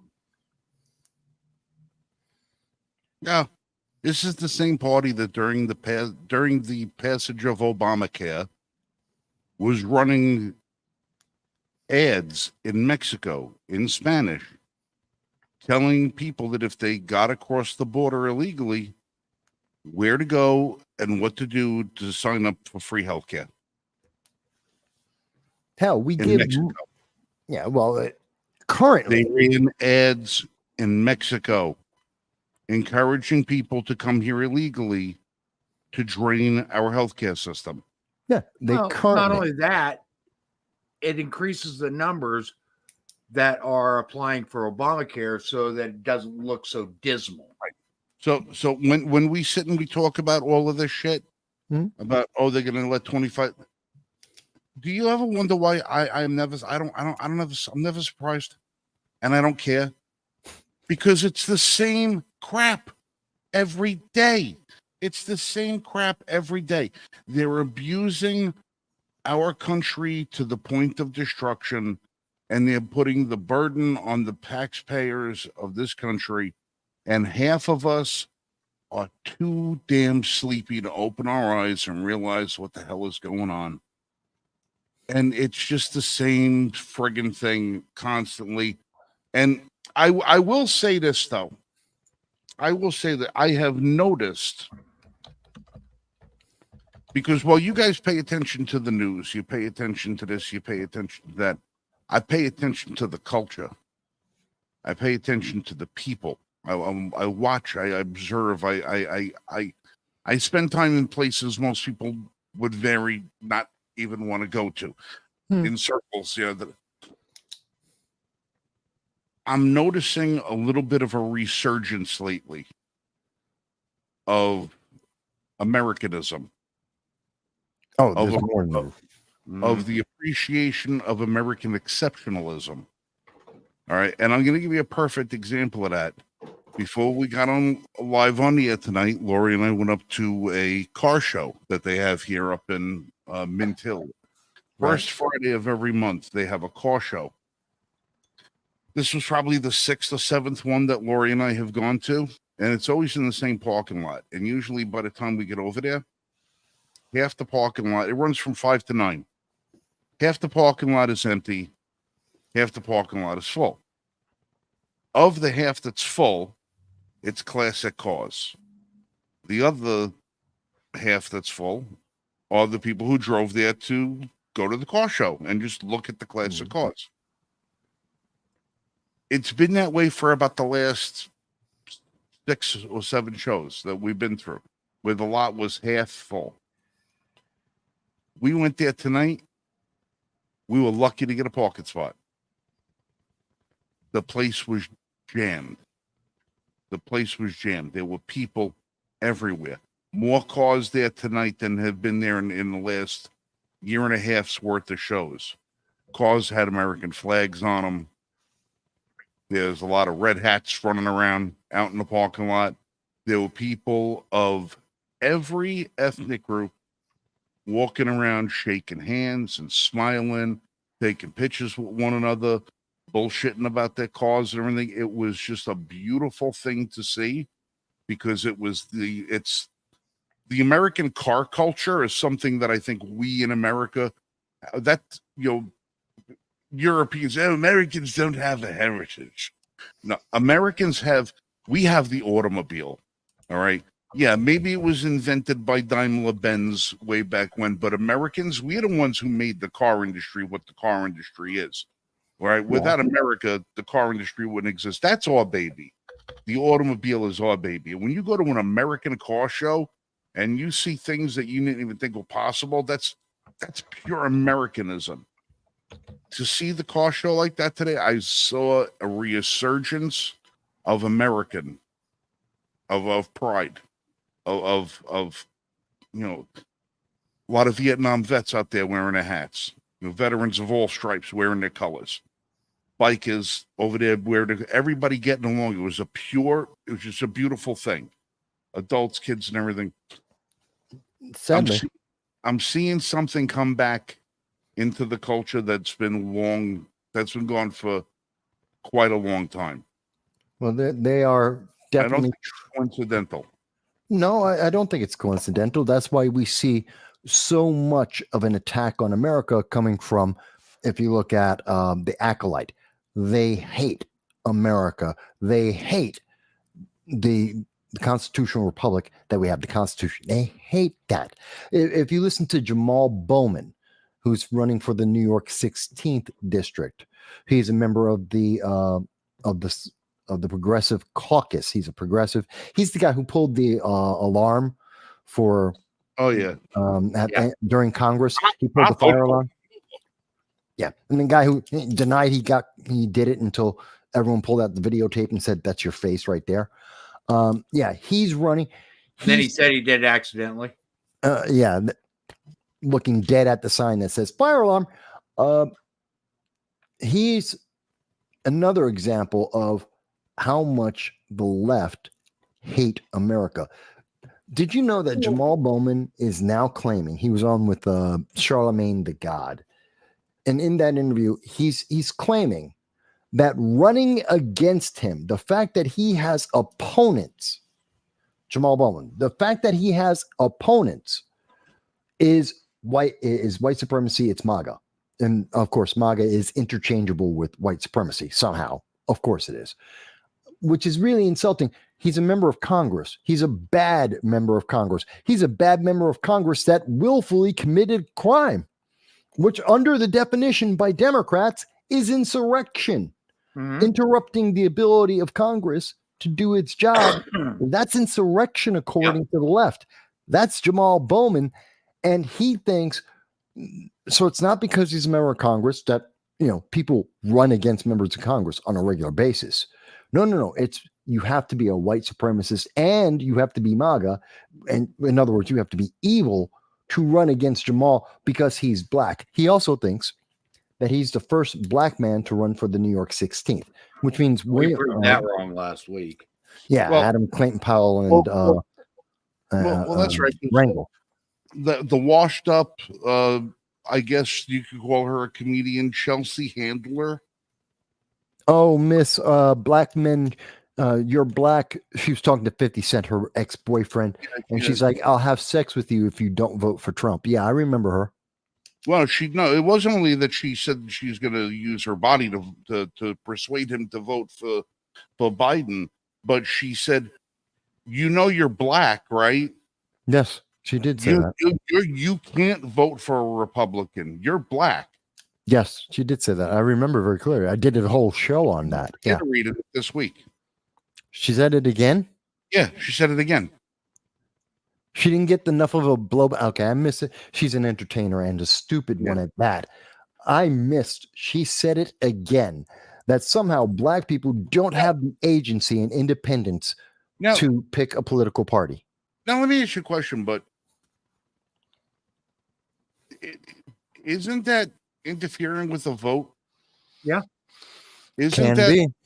Wouldn't it wouldn't necessarily be extortion. Extortion would intimidation. You're going to take something from someone if they don't do something they want.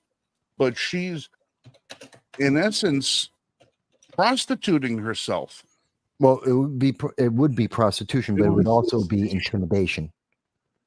She could be arrested for solicitation. She made an offer to exchange sex for something she values, and that's a vote for Joe Biden. Yes, but it's also intimidation because she is saying that there will be a punishment placed upon an individual for not taking political actions. Yeah, she'll withhold sex if you vote for Trump. Right, or also using her influence. You voted for Trump, you're black, something is wrong with you. I'm going to use my star power to make that known, to denigrate you. Therefore, that's intimidation. You vote the way I want, or I'm going to go on social media, I'm going to go on TV, to all these entertainment circles, and negatively portray you. That's intimidation. There's a video that came out this week that's evil. Literally shows just how uninformed these people are. Okay, I'm going to bring it up right now, and we'll do some commentary over the top of it as we go through it. Okay, I don't know if anybody has ever heard of Lady MAGA. Yeah. All right, listen, you guys come. I'm gonna have to get off of the screen. I'm gonna join up with you guys in the chat, but I'll catch up with you guys in a couple of minutes. You watch this. I'm gonna log in on the phone. Okay. Mm-hmm. So, Lady MAGA is a trans Trump supporter. Yeah. Okay. And she confronted this person that was pro-Palestine. Okay. So that sets us up. Okay. And mind you, we do not have the copyright on this. We are using this fair use because this does apply to many of the things that we've talked about on this show over the time that we've been on it. No, it's newsworthy. It's newsworthy. Okay. It's educational, informative. Right. We have every right. Go ahead. Okay. So here we go. Do queers for Palestine understand what they support? And so I did a study abroad in the Middle East with Israel and Palestine. Would you say you're pro-Palestine or pro-Israel? Pro-Palestine. As a gay man, I would be punished and or put in prison or killed if I were openly gay in Palestine. How do you react to that? Notice her reaction. Well, she's shocked because she thinks Hamas is somehow left-leaning. He's Right. absolutely correct. They will kill He him. is. Her, Okay. excuse me, lady. They'll kill Lady MAGA in a heartbeat. Exactly. Now, Mhm. notice her response when she comes back. I didn't know that. So It is illegal to be gay in Palestine. You are punished by is it prison the or same death. as Israel? No, Israel has gay pride. Israel is completely open to lesbian and gay people. Now, Okay. notice, okay, she's anti-Israel. So the first thing she brings up when she's confronted with this is, isn't that true of Israel? And Lady MAGA says literally, no. Israel's supportive of gays. And trans and so forth. In fact, they have a Pride Week, or they are pro-Pride. Well, this is, you know what this is exemplifying? That she's only, you can see this woman, this pro-Hamas woman, she hasn't actually done any homework herself. She's Exactly. only going by the headline she's heard. And Mhm. well, Hamas must be good because Colombia is protesting in favor of Hamas. And Colombia is also in favor of LGB. So therefore, Hamas must be good for gays. She's never actually done any independent research whatsoever. Otherwise, she would know that almost the entire Middle East, especially Egypt, Jordan, Syria, Iran, Hamas, and Yemen, are all will kill gays on site. Yep. On Exactly. site. Okay. Now we're going to go into this some more because there's a lot more here yet. So that's Palestine puts them in prison or kills them. You weren't aware of that? where- I was not aware of that. No. So that does pose an interesting aspect. Have you seen the Queers for Palestine movement? It's a very common movement, but I Stupid don't one. see any Muslims for queer movements. Yes. That's where it gets gray, right? Like No, that's it's not where I great. feel like for Yeah. And that's It's not exactly. great at She all. tries to justify her position by saying, well, No, it's a one-way street. yeah. It's only a one-way street. It's not, there is no gray about this. When we know it is documented, we have seen this, and the Taliban has done this, Hezbollah has done this, Hamas has done this, the Houthis have done this, Iran does this on a regular basis. When we see them take individuals they believe, doesn't even have to be confirmed, they believe might be gay, and they throw them off of buildings, which has been documented for decades, there is no gray about that. That's Right. not a gray line. That's a fact. Okay. So now, again, pay attention to the woman's response. For me, it's not gray. I am fearful of Islam because there is no Islamic country on earth that embraces me as a gay man. so okay. So maybe I'm confused because You are. Israel, which is still an Islam country, right? No, never. So- Never was. That's Exactly. She is ignorant. She's Exactly. massively ignorant. Okay. She is literally been puppetized. Propagandized. Yeah. Yeah. She's- She has no Okay. idea what she's talking about. Right. She pays attention to the headlines, the talking points, but does no research for herself. Okay. She is in the latest fad protest. And that's literally what it is. No, Jewish. Okay. So Israel's Jewish, Palestinians are Islamic. Okay. And so I did. Okay. So And wait a minute, literally, she studied abroad. yeah. What was In she Palestine. doing? What was she doing? That She she doesn't know supposedly these studied answers. abroad in Palestine. How can you? I don't understand. That woman had her head in the sand the entire time. Because I forgot that the very first thing she says is, "Oh yeah, I studied abroad." Mhm. Then how can you not know this? These aren't secrets at all. They're well documented publicly. It is a well-known fact. There is no one's hiding it. That's either she is absolutely a moron, which means I don't know how she got to study abroad because she's a moron, or she's willfully ignorant. In other words, she's actively blocking it out of her mind, the truth. Right. Well, okay, I'm going to bring this up again. Here, okay. Now I'm going to leave it froze right where it's at. So I did study abroad in the Middle East with Israel and Palestine. And she Okay. didn't even know that Israel was Jewish Okay, and not Islamic. I'm going to give her the benefit of doubt that she was not in Israel, nor was she in Gaza. By the way, there is no such thing as Palestine. Doesn't exist, has never existed. So sorry, no, she wasn't in Palestine. There is no Palestine. Well, Gaza. actually, I was getting into that here in just a second too. Yeah. So I don't want to go too long on this, but yeah, she's obviously, you can see the propaganda right there. I was in Palestine. No, you weren't. It never existed. You were on some other planet, some other dimension, but you weren't on Earth.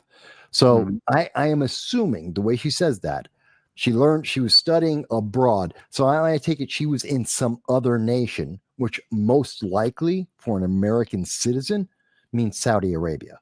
Yeah. Which is relatively safe for Americans and has a lot of Westerners. She was probably in Saudi Arabia. She wasn't in Iran. They won't allow Americans in. Egypt is possible, but unlikely. It ain't Jordan. It ain't Syria. It ain't Afghanistan. It's not Iraq. You're not studying in any of those countries. And she's a woman, so absolutely not. Right. So I'm assuming, but even if you're in Saudi Arabia or any other Middle Eastern nation, the rules stay the same, and everyone is hyper aware about Israel being Jewish, Gaza being Palestinian, and that Muslims kill gays. This is like the most open secret. You can't even call it a secret. It's an open fact. No. That's why it always boggles my mind when I see these kids at Harvard or one of these colleges, and they're like, "Oh, we're on the left and we're queers for whatever." And it's like, you guys realize that every progressive in America, the Hamas, the Houthis, Hezbollah, will kill you in a heartbeat because of your beliefs. In a heartbeat. They actively pursue people with those kinds of ideologies and kill them first. I mean, they'll kill every American. They don't like that women read. They don't like that women have jobs. Say, well, they will kill you for that, but LGBT in a heartbeat. I don't understand this. How are people that ignorant, Mike? Because they pay too much attention to the talking heads, or they are just in it for the popularity. Okay, it is the fad protest of the week. And that's what it amounts to. But look, popularity is not worth it. And to get yourself and others killed, it's not worth it. Mm-hmm. Following a fad, and yes, I do believe the pro-Hamas movement is a fad. People want to disagree with me on that. Fantastic. Put it in the comments. I'll tell you, I have no problem explaining why I think it's a fad. Oh, it is a fad. Yeah. And putting people's lives in danger for a fad, I don't know. I don't understand it. Doesn't make sense to me. Okay. It is literally an anti-Semite fad. Okay. And they call us Nazis, but yet they are the ones that are being anti-Semite.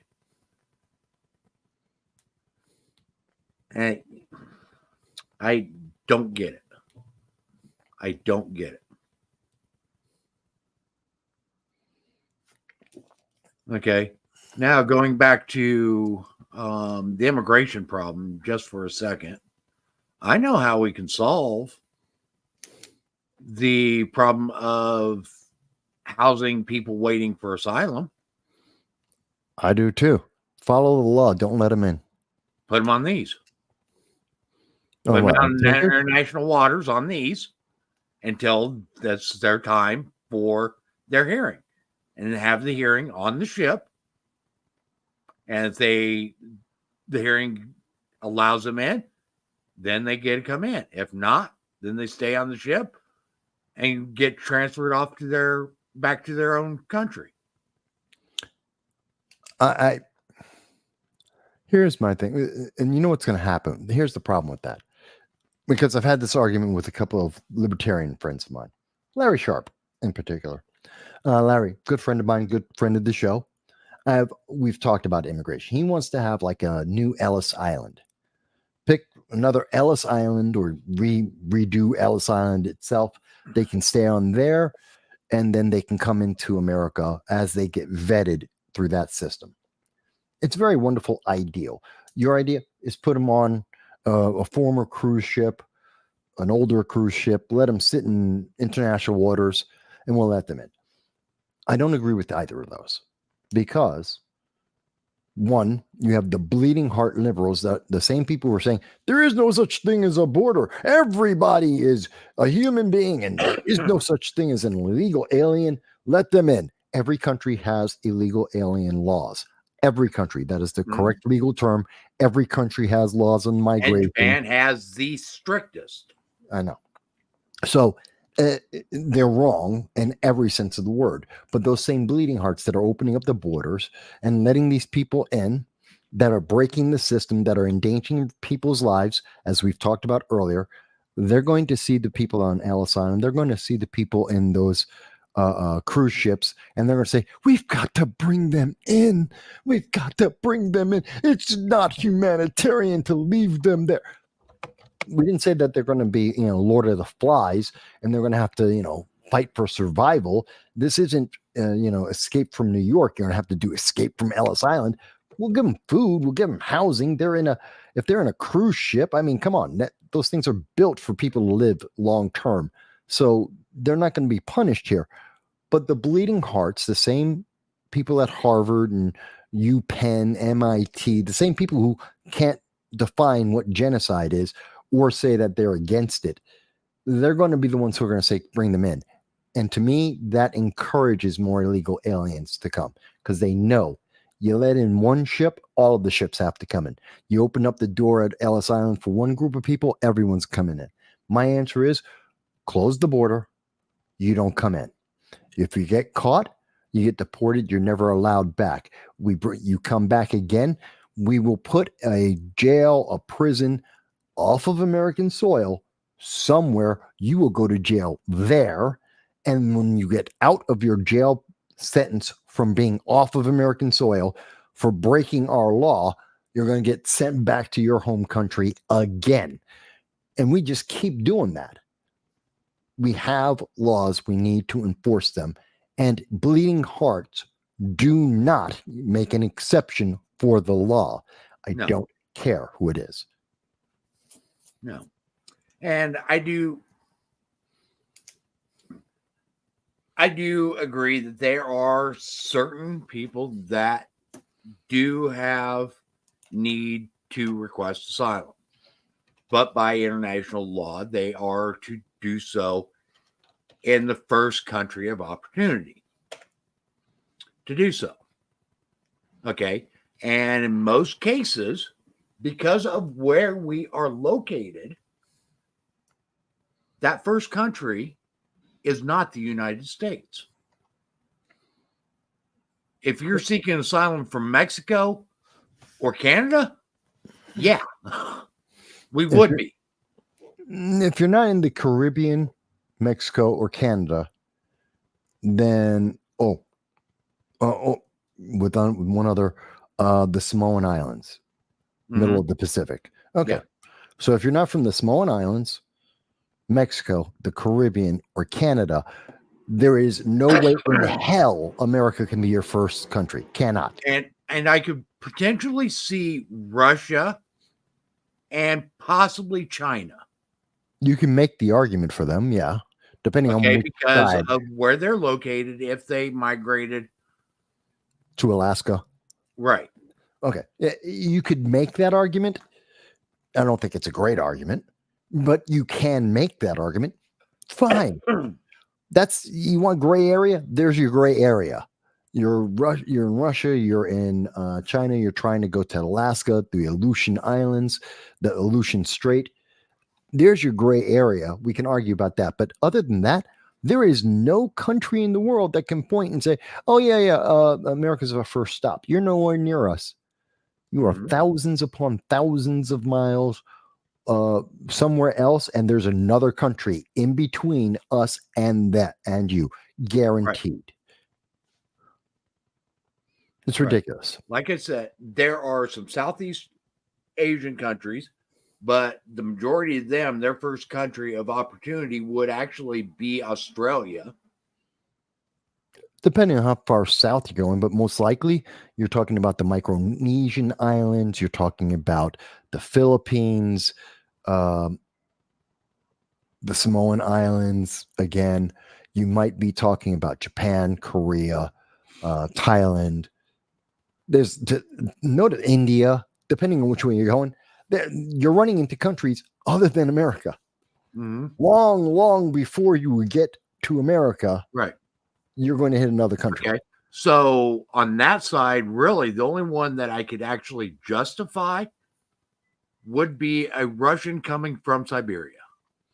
Yeah, Novogorsk. If you're Novogorsk and that region, or if you're on Big Diomede. Yeah. Because you got Big Diomede and Little Diomede, and literally there's, in the wintertime, you can literally walk across the ice from one island to the other. Right. So that would be the Chuchuts. That would be the Novogorsk, that area, that region, right above China. Yeah, I can see that. I mean, so I can see that. Jan makes the point of Cuba. That's Caribbean. I said Caribbean. Right. Okay, so the Caribbean islands, Mexico, Canada. That's it. And Samoa, if you're going to Alaska, if you're going to Hawaii. If you're coming from Iceland, your first country of opportunity would be Canada. Coming from Greenland, again, first country of opportunity would be Canada. Actually, no. Or other countries. Iceland, the first country would be Greenland. Then it would be Canada. From Greenland, the first one would be Canada. Right. Okay, so, and then anywhere in the Middle East, there's all kinds of first countries of opportunity. Yeah. Same thing for Europe. Same thing for Africa. Right. Same thing for South America. No matter where else you're going to run into another country before you can hit America. No matter how you want to draw the lines, You can't. You're going to And hit, you have to hit another of country. the countries that we have named thus far, I could see potentially some Russians claiming asylum. And they do, I could see possibly some Cubans claiming asylum. which they famously do. And I could see Mexicans claiming asylum. Which we famously go through a lot. Yeah. And also Okay. Haiti. Can't leave out Haiti. They're currently going through their own war with the gangs taking Okay. over the But government. those are the only four countries right now where I could see us accepting any asylees. Yes. Okay. Any other country, no. They have other countries. If you're following the law, yes, that's it. Well, if you're following the law. international law. Yeah. If you're following the law, international law, UN law, yeah, that would be it. But that same UN and those same progressives, the Democratic Socialists of America, think that we should be taking people in from Angola. We should take in people from China. We should take people in from Yemen. We should take people in from war zones around the world. And they can't answer the question. Well, their answer to the question, why should we take these people? Because they're human beings, which doesn't answer my question of why. No. We have no obligation. There is no requirement. And at the moment, we have enough problems here taking care of our own people and the asylum seekers nearest us. Why do we need to increase the burden? Well, Right. but Okay. they're in the And Middle that's- East. I don't care. And that is actually a part of belonging to the UN is your agreement to take asylees from countries that are near you. It doesn't say that you have to take asylees from all over the world. And countries don't do it on a regular basis. Try and go the Middle East, Poland cut off many people coming from Syria and Jordan going into Poland, and they said no and shut down their border and said they're not taking them anymore. Right. Because you can. Because it's not just an American thing. Countries around the world say, no, you can't come in. No, It's Japan normal. doesn't take any asylees. Okay. In fact, Japan, you can get tourist visas, and that's it to go to Japan. That's like most of the Nordic countries. They're very, very xenophobic in those countries. Okay. If you are invited, by a Japanese company, if you're invited, you might get a temporary work visa that is in short duration to Japan, but that's it. Yeah. Same thing with the Nordic states. In many of the Nordic countries, they will say they are happy to have you stay as a guest in Sweden, in Norway, in Switzerland. You can go there and spend all your money. The second you are broke and you can't afford to live there anymore, they will kick you out of their country. Yep. Because they You're will not not allowed any government assistance. You're not allowed any government aid, support. Right. Well, government support. Yeah. Okay. You're not protected by the same like our Bill of Rights. Yeah. No, you don't have any rights.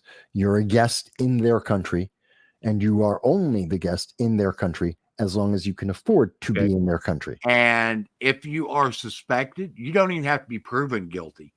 If you are suspected of any type of nefarious activity, it doesn't even have to be criminal. You are immediately deported.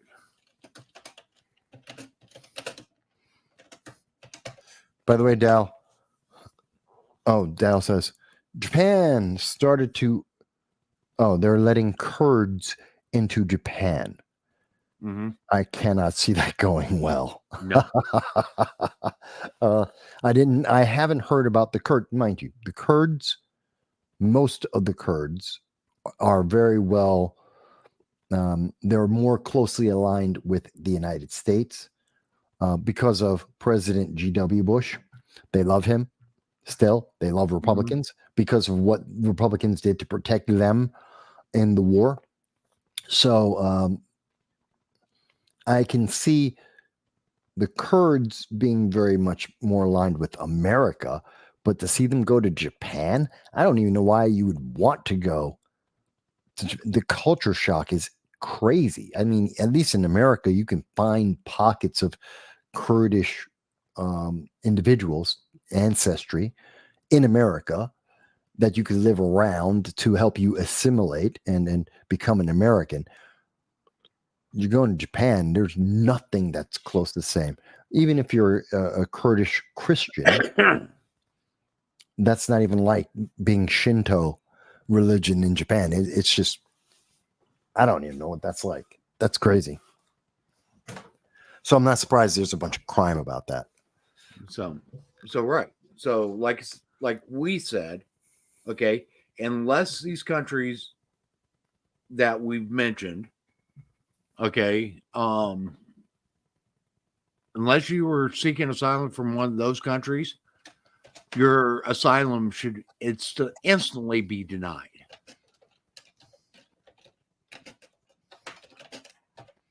Should. And in most countries would. Yes. Okay, so we're closing in on the 2.5 hour mark, so we're going to go ahead and start wrapping this up. Okay, folks, as Frank mentioned earlier, okay, go check out our website, l1f.us. Frank's got a new article up there today about the strikers that he was talking about last week. And we are working on some things behind the scenes that will be showing up there soon. Okay, with that, while you're there, stop by the membership page and sign up for a membership. Okay, it's only $15 a year. But folks, that really helps us out. Okay. Between our website costs and the stuff that we need to keep that running and doing this segment every week and other things, it gets expensive. Okay, it's not cheap. And all the help that we can get from you guys, whether it's helping us spread the word or through helping us pay for some of the stuff that we provide, that is a huge help, and we appreciate every bit of it. Okay, because we know that we wouldn't be here without you guys. Now, that being said, okay, we have a passion to correct the wrongs that are happening in this country, and the only way we can do that is get back to our constitutional base. But we can't do it alone. We need your help. Okay, the Constitution starts off with we the people. That means in order for us to have the country that our founders envisioned, the people must be involved in their governance. Without you, we don't have a government. The government has us. Okay. That being said, we are here every Friday night, 9 p.m. Eastern time. Please invite your friends, invite your family, get others, help us get the word out. We need to start showing people what's going on. People are starting to wake up. They're slowly starting to wake up. And they're starting to realize that regardless of what side we are on, we must get back to our constitutional base. And if we don't do that, we're going to lose everything. Thank you, everybody. We'll see you next week, 9 p.m. Eastern time.